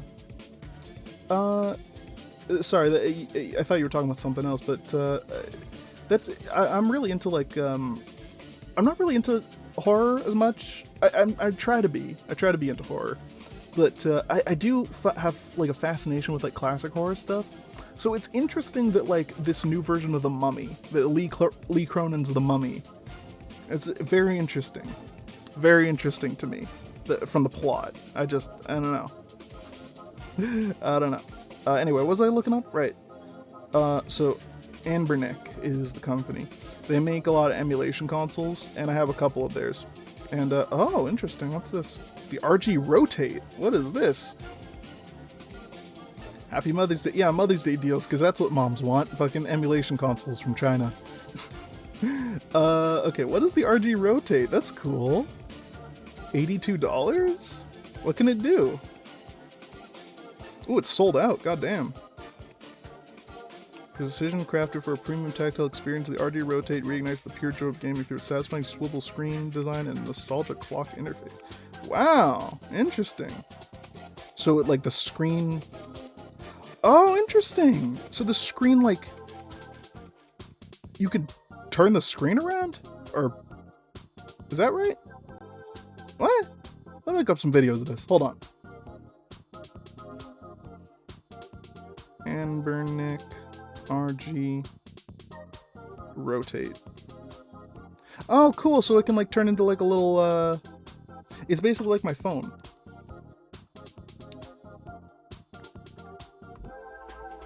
Basically, yeah. I have the Samsung Z Flip 7, so it, like, you know, it's like a clamshell. It's like an old Game Boy Advance SP.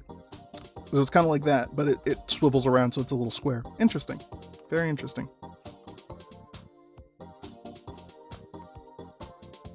Anbernic's an interesting company. They're the Nintendo of, like, retro gaming emulation consoles. Sorry, my dreads are, like, I have my dread up in braids, like I'd mentioned before, and it's fucking irritating me.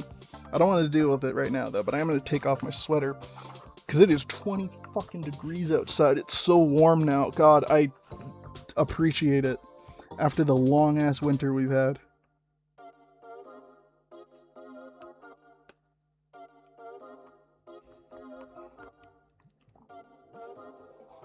But 20 degrees Celsius. I don't know what that is in American. Or inferior American measurements.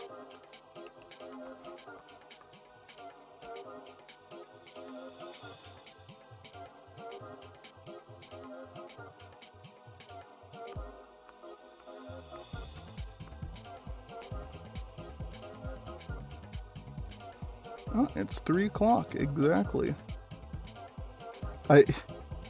Remember that Nintendo Alarmo thing they put out?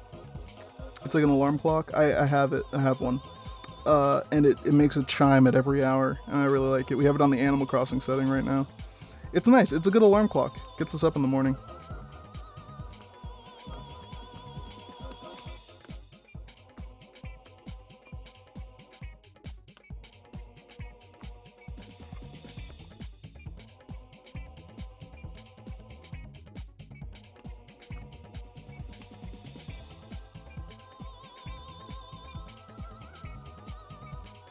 Oops.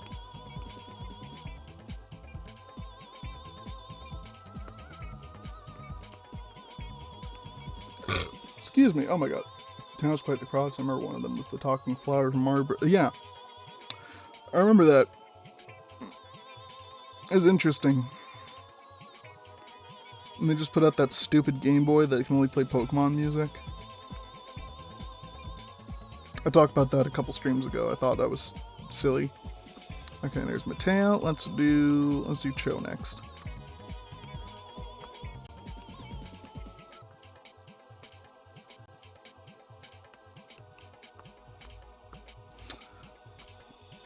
I have had 3 commissions almost back to back involving Cho. I finished 2 of them, and I'm working on a 3rd, and then the person who commissioned one of them, it was just a sketch, so they asked me to upgrade it. So that's technically another commission.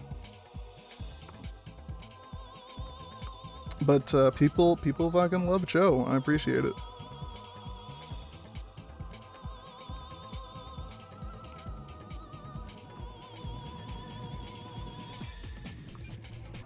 The last commission I just finished was Cho as a Viltrumite. I haven't posted that yet. I posted it in the Obsidian server, but I didn't post it publicly. I was going to do that today. Pretty good. It was a sketch commission, but it was pretty good.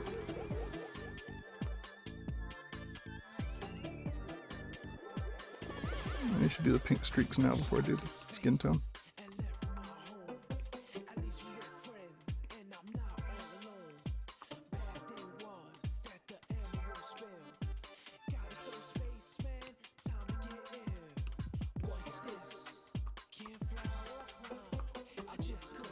Forcing Cho use of ultimate strength against your enemy. It was an interesting request, not something I expected. But, you know, whatever. Getting paid to draw girlies. Not gonna, you know, look a gift horse in the mouth. If you pay me to draw my own characters, I'll do basically whatever. Nah, never mind. I'm not gonna open up that fucking door. I remember I did something like that. I'm like, hey, I appreciate all fan art. I love all fan art. And people were sending me weird shit with my characters. Like, hey, you said you'd be fine with anything, so here's like inflation stuff. And I'm like, oh, okay, alright. No one ever did that, but like, I can imagine someone doing that. Also, I don't appreciate all fan art because there's certain things I would really like to not see, including stuff involving, like, lewd stuff involving Sophia. If you draw that, I'm killing you, just so you know. In Minecraft.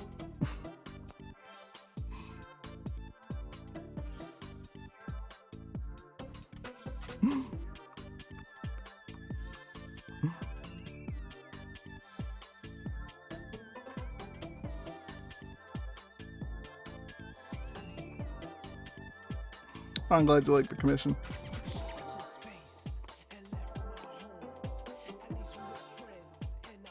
This playlist is very Fruitiger Metro, you know?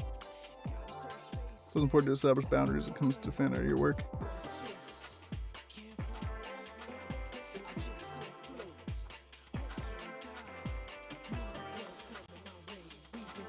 Yeah, I'm pretty liberal when it comes to boundaries. But anything involving Sophia, unalive. It's happening. It'd be like Dr. Doofenshmirtz. She's 16! Except she's 13.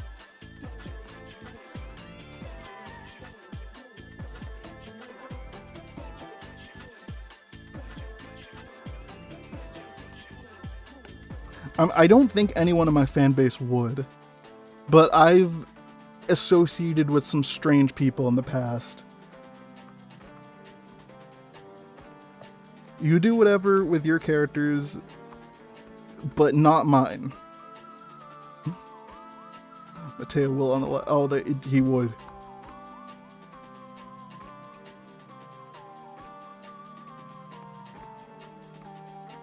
By the way, I love how receptive people were to Sophia. It was really cute and really sweet seeing how many people loved her. It just immediately. It was very, very sweet.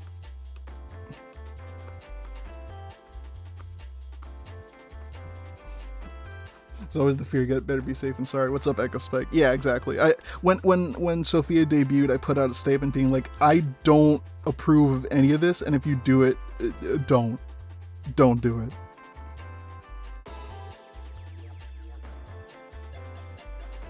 People do weird shit with my art on like art posting websites like Rule 34 and stuff like that I really don't like, and there's no way I can stop them from doing it. It kind of pisses me off. Like, somebody edited some of my drawings of Athena with like MS Paint and gave her like titties, like her titties out and stuff like that, and it's credited to me. Like, I didn't draw that, and there's nothing I can fucking do about it. It kind of pisses me off. I mean, I could like log in and like untag myself, but like that's nothing stopping them from like, you know, re-editing that tag or whatever.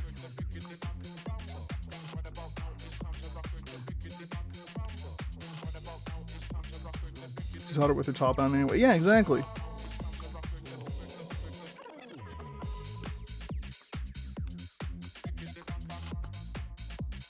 I had someone else edit a commission I did a while ago.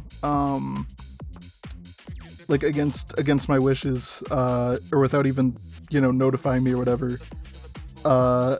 It was a lewd commission, but it was a character like imagining other characters as they kind of like, you know, did stuff to themselves. And like they edited it to take out the little imagination bubbles or thought clouds or whatever with the other characters in it. And I'm like, I got paid to do this. Don't fucking edit my work. I remember the commissioner like notified me about that. They're like, hey, you know, someone like edited your stuff or whatever. I don't mind if you upload my work to like, you know, Rule 34 or, you know, other sites like that or whatever, but like fucking don't edit my shit without me knowing about it. That's not just me though. There's a lot of artists like that, and it's fucked. I really don't like it. I don't like the There's like a lot of people who do like the blacked edits and stuff, or like stuff like that. I if the artist does it, that's fine. It's not about like the content of the art. I don't have a problem with like that kink, but like editing someone else's art for that is fucked up. Makes total sense why you ended up like Zack Snyder, where you hate 50% of your fam. Yeah, no, you mentioned that. I'm Black Snyder. I want to request a comment of Athena reacting, being like, "The fuck is this?" and then show a real. I don't know if I want to do that. Like that's, I don't know. I still haven't just gotta get more money. We'll see. We'll see. Maybe if it's tasteful, maybe we'll see.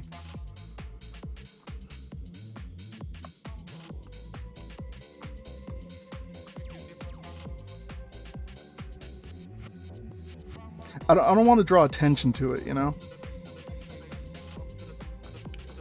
Because there's just the Streisand effect, like if you say you don't want something, people just do it more.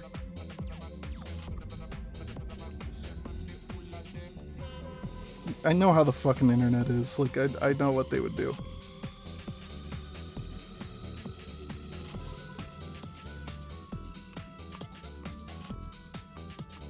I'd like to think my fan base is pretty respectful when it comes to that, but whoever did that probably isn't an actual fan of mine. I find it this is just me venting, but I hate how 90% of the internet treats art.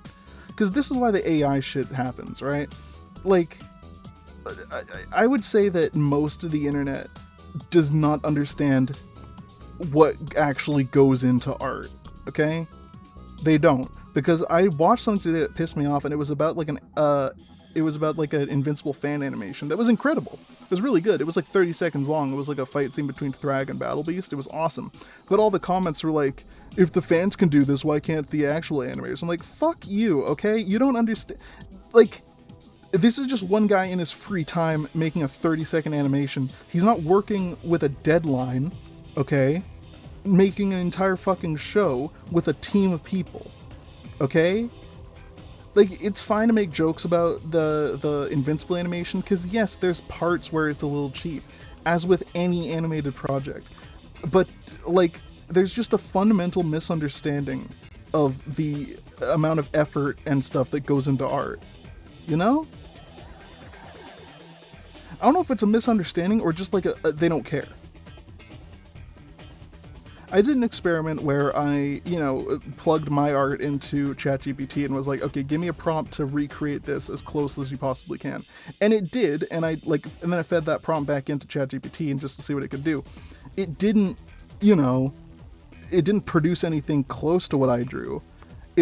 Obviously it did, but it didn't produce anything like close to the quality. But like, if I was just browsing the internet looking for art, I would see that and be like, okay, this is whatever, Because that's all the people on the internet fucking care about, is like just looking at something and being like, okay, I can jerk off to this. They don't care about the person who fucking made it.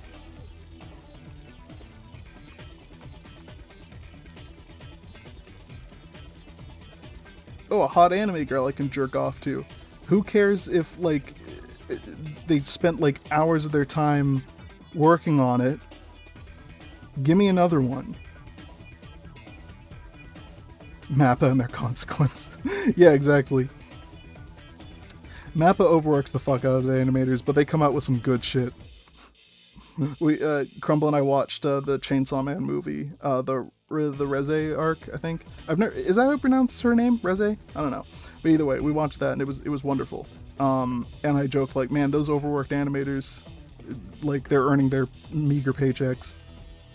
That's the other thing, the industry treats animators and artists like shit too. The people who work on some of the biggest movies on Earth are struggling to pay their rent. How fucked is that? I'm not talking the actors, I'm talking like the fucking, well, did I get the right color for that? I did, yeah. I'm talking like the, the people who animate, like, make sure that the hairs on fucking Tom Holland's head look good. or whatever, or like smooth out the wrinkles in the Spider-Man suit, or like airbrush out the camera reflection in the Iron Man suit and stuff like that. You know, those people work like a thankless fucking job on the biggest movies of all time, and they get paid nothing. It's bullshit. You know, in the Middle Ages, fucking, you know how worshipped artists were?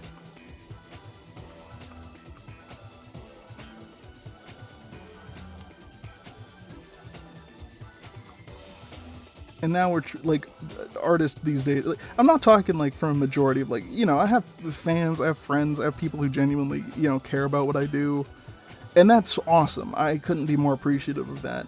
But the vast majority of people online do not give a shit about artists or whatever. They don't.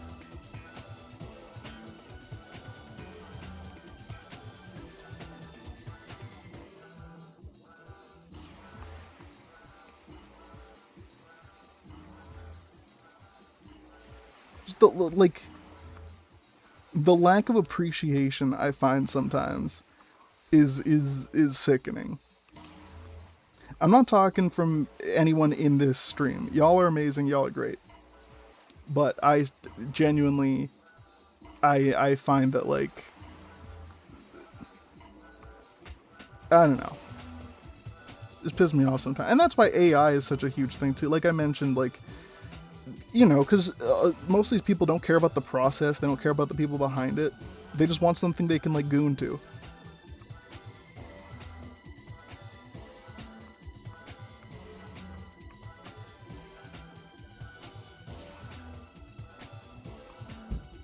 It's kind of fucked up thinking that people have jerked off to my work.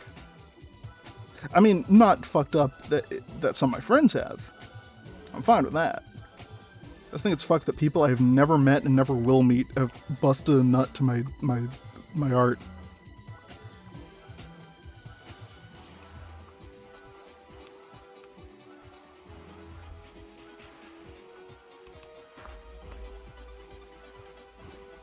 Your art has impact. It's true. It's true. It's cool. It's cool. I don't know. Recently, I've been redrawing characters from one of my old Wattpad series, Godzilla Warriors, which actually heavily inspired this comic. It's cool to see, like, a couple people be like, hey, I used to read this, like, this is how I discovered your work, and I'm like, holy fuck, like, really? I wrote this shit 10 years ago and you're still following me? That's really cool. It's pretty cool to see. I should talk more about Godzilla Warriors. I do want to write. I remember after the 10th book, I finished back in, like, over 5 years ago now, I think. After that, I said I was going to do a sequel book or a sequel series. Never got around to it. I did write, like, half of it, or the beginning part, the prologue, I guess. But I never finished it. I'd like to put that out. I'd like to finish that. Maybe just the first one. See if people still care. I don't know.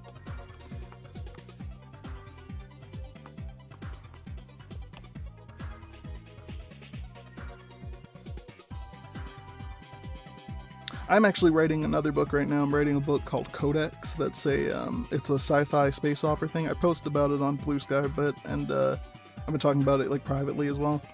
It's a sci-fi thing. It's inspired by, like, Star Wars and Titan AE and Treasure Planet, which I just watched with Crumble for the first time.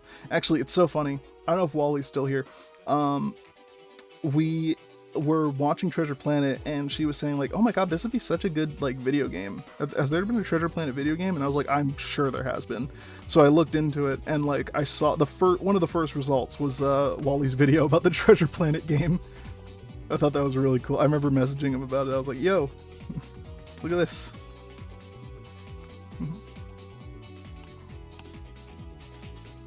This is a good video.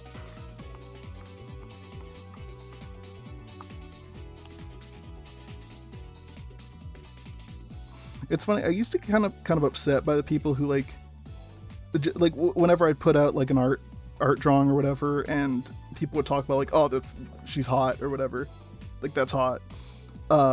and like not talk about like, oh, that's a really well done drawing or whatnot. They just talk about like awooga awooga, and I would get really pissed off about that. I still kind of do sometimes if it's like, especially if it's something that's not meant to be like lewd or whatever. But I don't crash out about it anymore. I used to crash out about it. I still find it obnoxious though. Like I just finished a drawing that was like Trinidad like Miku from Trinidad and Tobago, which is actually where my where my part of my family's from on my mom's side. So yeah, I wanted to do that, and like some of the first responses were like, "Oh, she's hot, wood," and that pissed me off a little bit. But like whatever, as long as you enjoyed my work. I mean, I would too. Whatever. I really enjoyed. I enjoyed drawing that. I've done a couple like multicultural Mikus in the past. Most of them just sketches for fun. But the two I've had the most fun with were probably the like indigenous Miku, like the Cree Miku, Hatsune Kriku, as someone commented, that I still think is really funny. And the most recent one, the Trini Miku. I love like researching the culture for it. It was cool, like researching the fashion and stuff for it. It was really cool.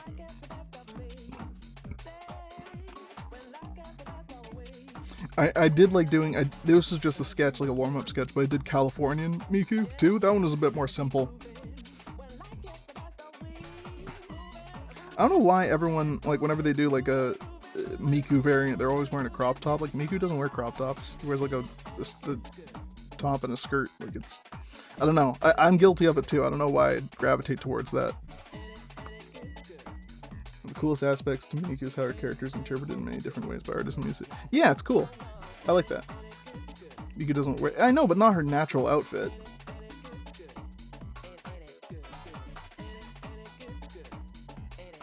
I know she's done it a lot. I'm just saying her normal outfit is not cropped.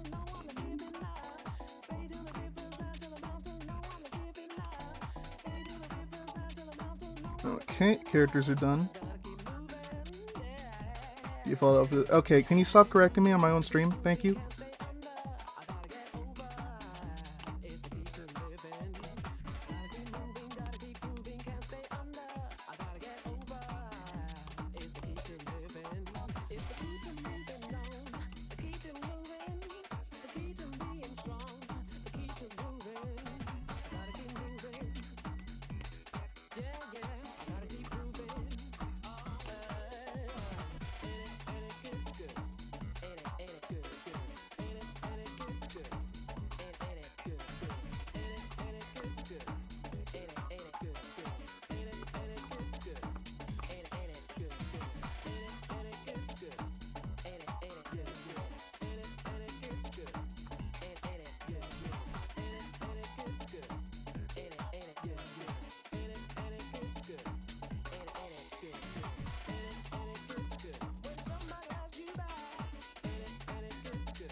Almost done here. I'm debating whether or not to like shade this panel. I probably won't, unless I think it'll look cool.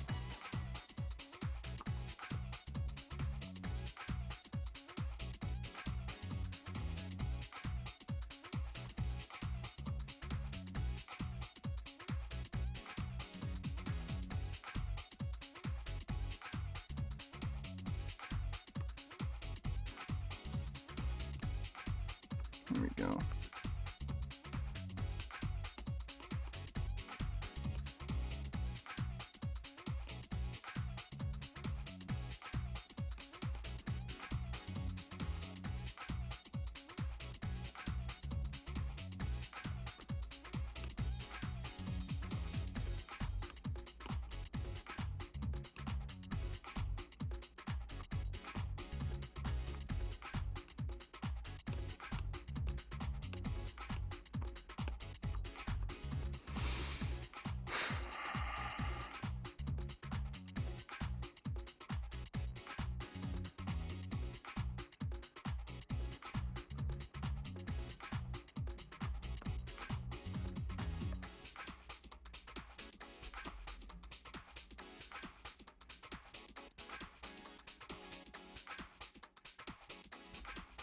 we're almost done here.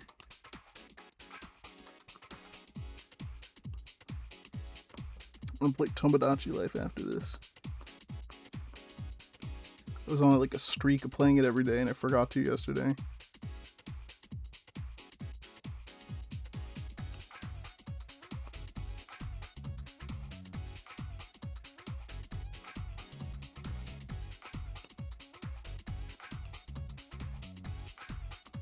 It's turning out very well. It's been cool to continue reading. Oh, I'm glad you're liking it. Oh yeah, we are gonna do a little community art showcase after the stream. Not many people submitted it because I didn't really advertise it that well, but yeah.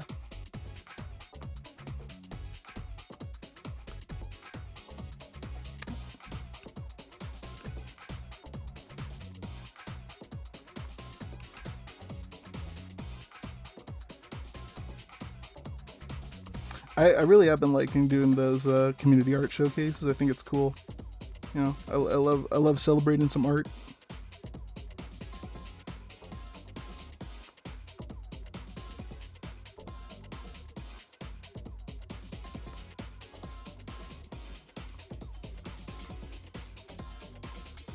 Yeah, it's been fun.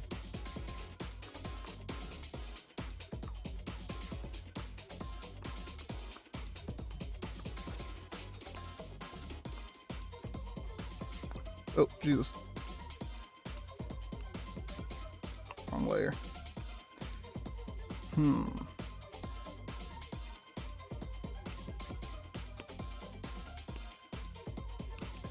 think I fucked this up. Hold on.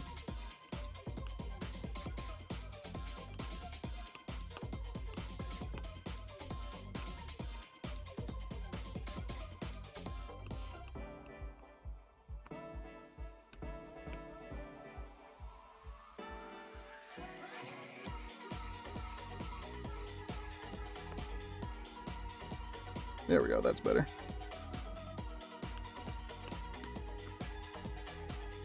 I'll just do some gradients for the background here.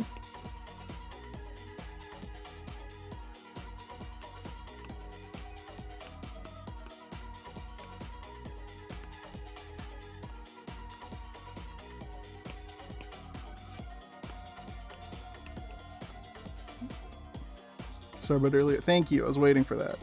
I appreciate that.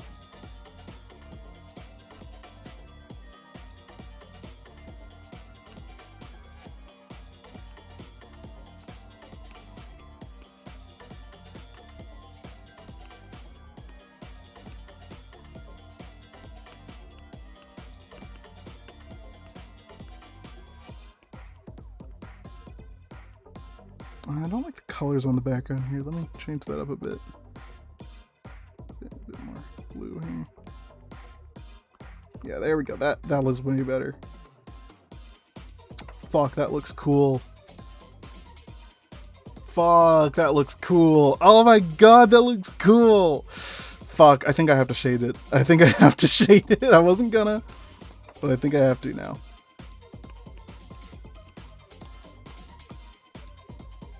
Just a simple shading job, nothing crazy. I only shade the big moments. I follow the I mean, I don't do exactly what Kazu Kibuishi does. He's an artist I really like. He did the book series Amulet.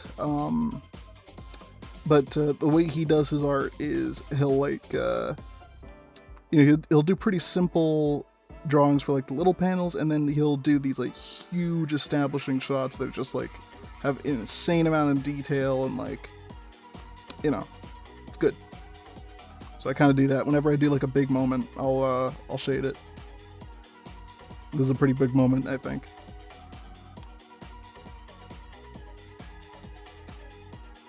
That looks cool. Thank you. Glad you like it.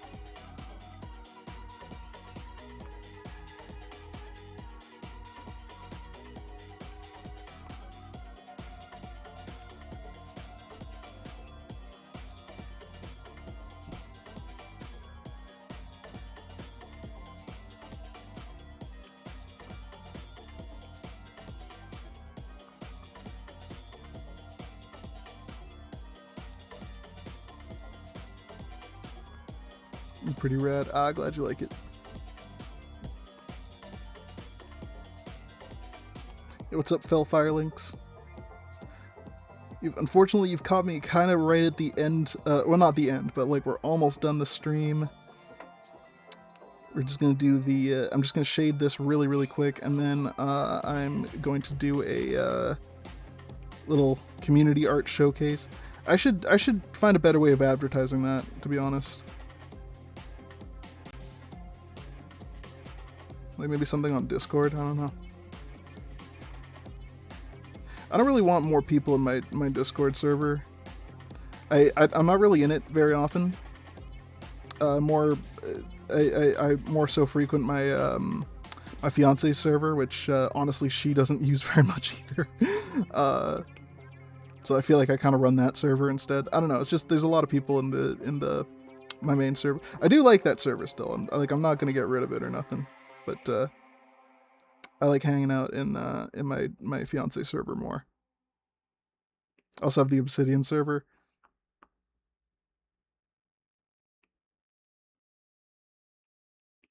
Oh, was that the end of this playlist? Oh, it was. Let's see. Most locked in video game music volume 3. Let's see what you got. Got my little PC back. Gotta be careful with overworking it, but still work. Yeah, that's cool. It's cool. Glad you got it working. I've been considering getting a new PC, but that shit's expensive. And I also like just spent like almost $400 getting this one fixed, so I don't know. It's been running a little slow and like making some noise. I think I just need to clean it, but it's pretty reliable. It's been pretty reliable for fucking years now. 5 years at least, because I got it around when I started working on Obsidian. Working on repaying my debts first. Yeah, that's fair.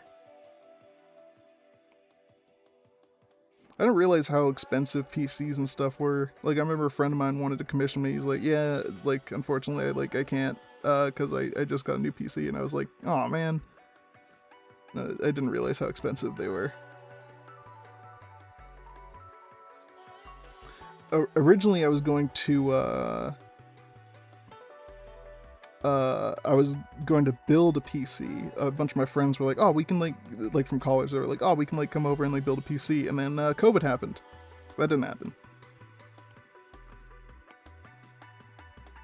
So I just bought a pre-build off eBay. And it's been pretty reliable ever since. The only things that happened were the like Wi-Fi radio burnt out. So I had to get like a USB Wi-Fi antenna. It like the RAM crashed. School consistently been working on Obsidian Blaze. It's great to stay dedicated to a project. I appreciate that. Honestly, if it wasn't for so many people encouraging me, I probably would have quit a while ago. I do have an exit strategy planned. Not that I'm not dedicated to Obsidian. I love working on it. It's just if I ever decide that I don't want to do it anymore, I do have an exit strategy. So I came up with it after there's an animator online I really like named Hobo Hobo, and he was working on a series called the Hobo Hobo Funny Show that was like, it was actually kind of similar to Digital Circus. I think after Digital Circus came out, he was like, these people are doing my ideas better than I could, so I'm just gonna quit. So yeah, I think it was just like not fun for him anymore. So if Obsidian ever stops being fun for me, I do have an exit strategy. I'm just gonna write whatever chapters I have left as a book and just put that out. Like if I ever decide to quit, I'm not leaving you without an end to the story. So just know that.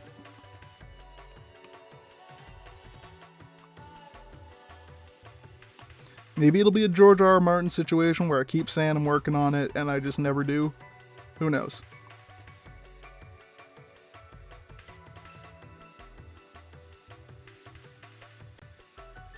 It's like an Obsidian Blaze novel. Basically.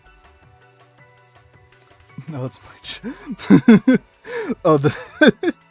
It is funny how Echo Spike, you and I have been kind of like we've kind of switched roles almost. Like I remember back in the day when I started working on Obsidian, I was like, oh, this is going nowhere. Like I was all pessimistic about it, and you were there to encourage me. Now I've been the one encouraging you.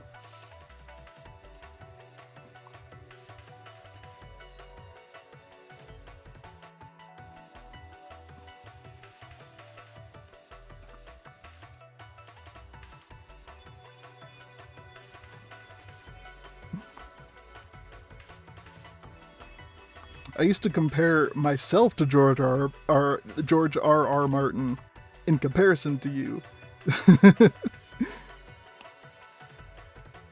Because I felt like you used to put out, like, I don't know, like, I still feel like my output isn't that great. I would love to do more. It's not that my output isn't great, it's just that it's so much fucking work. Comics are hard work.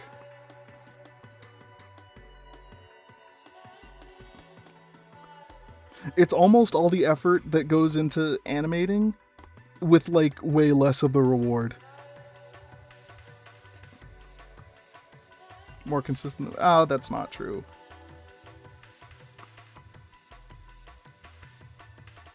You're just burnt out. You'll be fine. Burnout happens and it sucks. You're gonna be alright.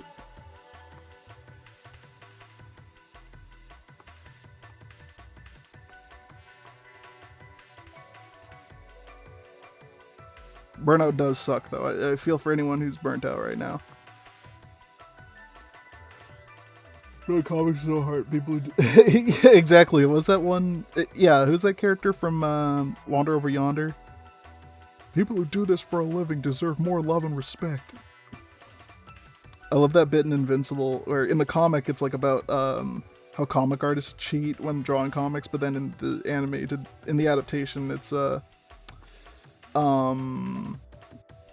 like about animation. Honestly, like, it's not about procrastinating. It's just about okay, here's how I started doing Obsidian Blaze. It was heavily inspired by Godzilla Warriors, right? My fan fiction series. And I remember thinking, like, you know what, fuck it. I want to make a comic. I have all this, like, you know, art school, whatever, and, like, I don't have an art job. I'm just gonna make a comic, whatever, who cares? And I thought about it, like, I thought about the story, and I was like, oh, I'll just basically do Obsidian, or Godzilla Warriors, but I'll change all the names and make it, like, so it's, like, original. And then I started thinking, like, no, I should, like, change it a bit. I should change up the story a bit, and then I did, and it was really good. My first idea, this is literally my first idea for Obsidian Blaze. What if the bad guy already won? That was my, like, my thesis. My initial thesis for Obsidian Blaze. I don't think I've mentioned that before. That was my first thought for Obsidian Blaze was, what if the bad guy already won? But yeah, anyways, after that, I spent, like, an evening watching Always Sunny and thinking about comic ideas, and I was like, yeah, that'd be cool. I should do that someday. And then I'm like, fucking why wait? Why should I wait? I can just do it now. Lord knows I'm not doing anything else.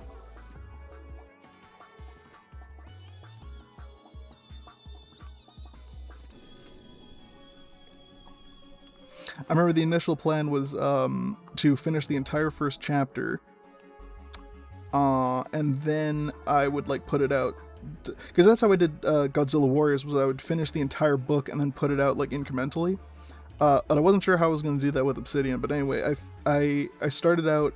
I finished half the first chapter, and then I was like, fuck it, I'm just going to put this out and then put the rest up, like, whenever I finish pages. And then I started scheduling it a bit more, and then, I don't know, it's been fun. It's been really fun. It's been a lot of work. I would love to hire an assistant to help me with, like, the line art at least, or something, I don't know. But, I genuinely cannot afford to pay an assistant right now, and I'm not going to make anyone work for free. That's insulting. And also, like, I did, like, these, like, kind of trials where I was like, hey, if you want to, like, you know, be my assistant, like, basically I was like, I put out some sketches and I was like, try your best to match my art style. And I did get a lot of really, really well done submissions. Like, people were really genuinely very talented, but I felt like none of them matched my art style, unfortunately. So yeah, unfortunately I wasn't able to do that.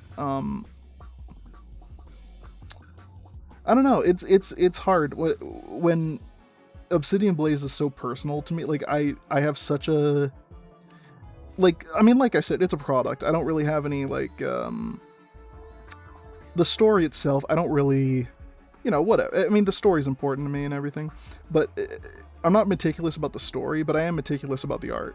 So like I wouldn't want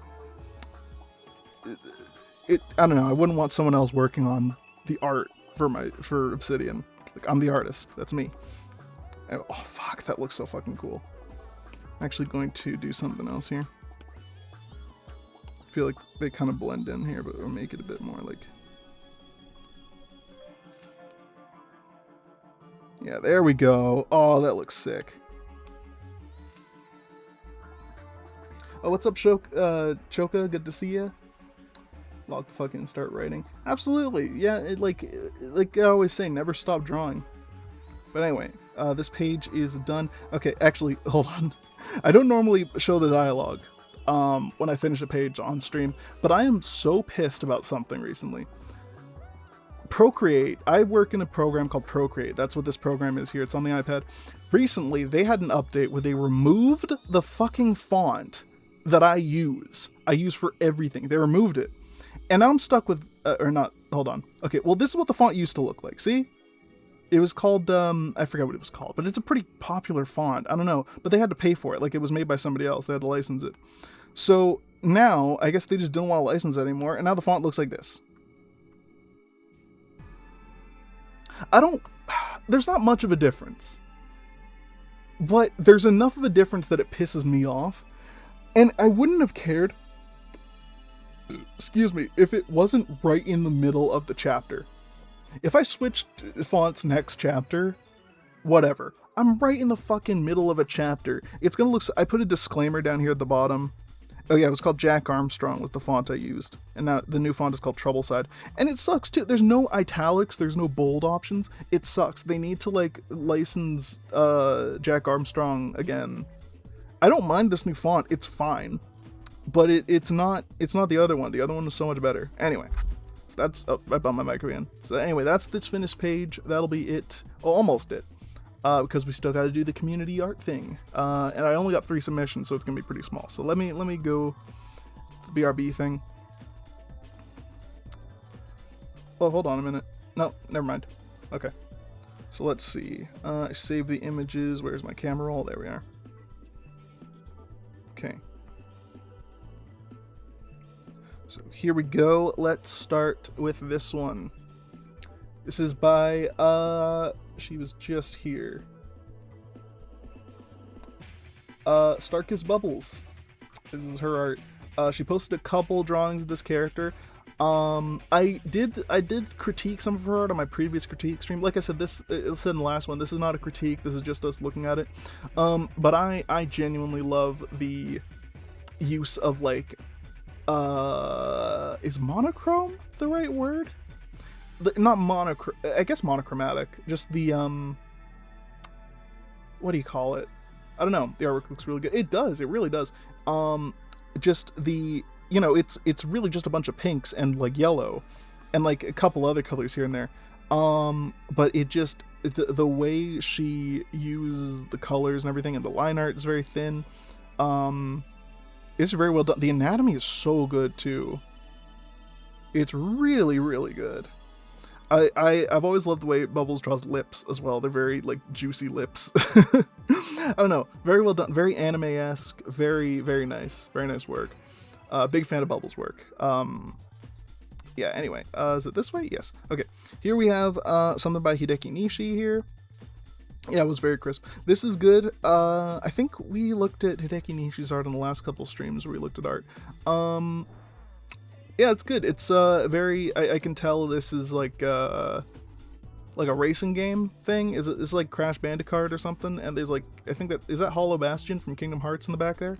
If it wasn't, it was inspired by it for sure. Either way, this looks pretty cool. Big fan of kart racer. These two characters look like they're from a kart racing game. I assume they're like, they kind of look like Sonic OCs or something. I don't know. I can't draw cars, so this is better than what I could do. But again, the colors are really nice. Yeah, it's good stuff. Very good stuff. Anyway, Crash Team Racing Nitro Fuel, that's one of the levels from Crash. Oh, really? I thought it was Hollow Bastion from Kingdom Hearts. Oh, interesting. Anyway, looks good. Looks really good. Anyway, now this is the final one. This is from, hold on, they were just here too.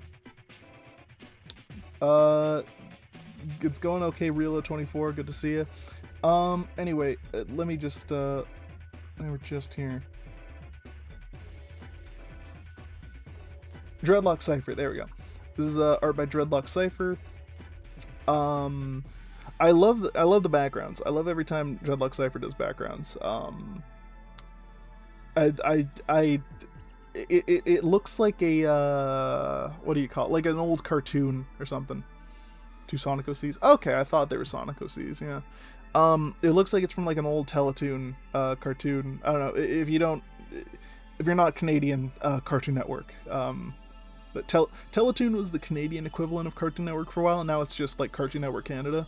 But they had a lot of really good original Canadian shows, like, well, I said really good, but the most prominent one is Total Drama Island, which I hate. Anyway, yeah, it kind of, not that I dislike this art, because it reminds me of Total Drama Island, that's not what I meant, but it has the vibes of, like, that kind of Canadian 2000s cartoon, and I really like that. I could see this character on Teletoon or YTV or freaking any of those Nelvana owned stations. Treehouse, maybe not Treehouse, but what? There are some other Canadian owned stations. I should talk about that. Thank Earthbound from the back. Oh, Earthbound! I can see the inspiration. I really see the inspiration. That makes a lot of sense. Well, very well done. I always like your characters. Especially, like, I noticed you do a lot of, like, women of color, or, like, kind of women of color coded characters, I guess, if they're, like, anthro or something. But, yeah, I appreciate, you know, seeing, like, women of color in art, or people of color in art. Always love to see that. I don't know if that's the intention, but, I kind of get that vibe, especially from this one. Big fan of that. But anyway, those are the only ones we got, unfortunately. Yeah, last time we did 5. In the future I plan to do 5 at a time, but we only had 3 submissions. But those were very good submissions. Thank you so much for submitting your art. I love looking at your guys' art. You guys are amazing artists.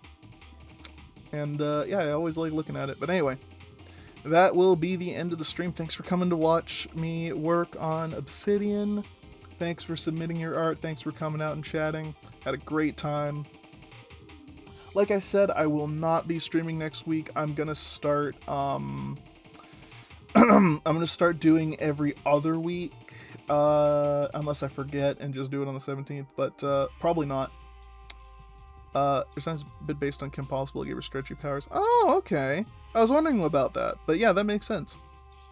That's cool. I always love characters with stretchy powers. That's a fun power to write. You can do a lot with it.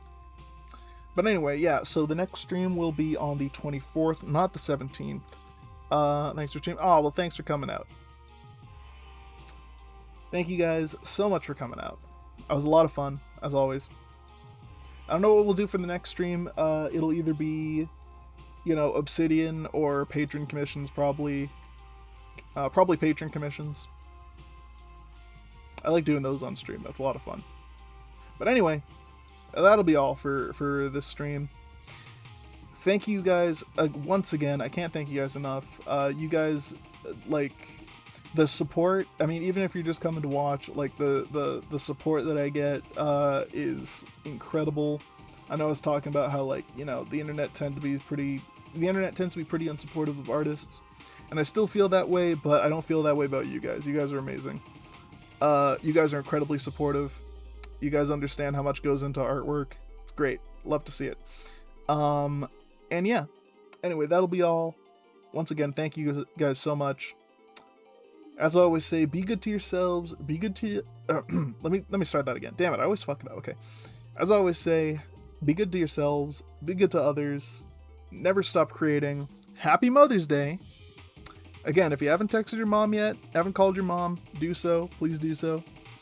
And I will see you in a couple weeks. Bye-bye.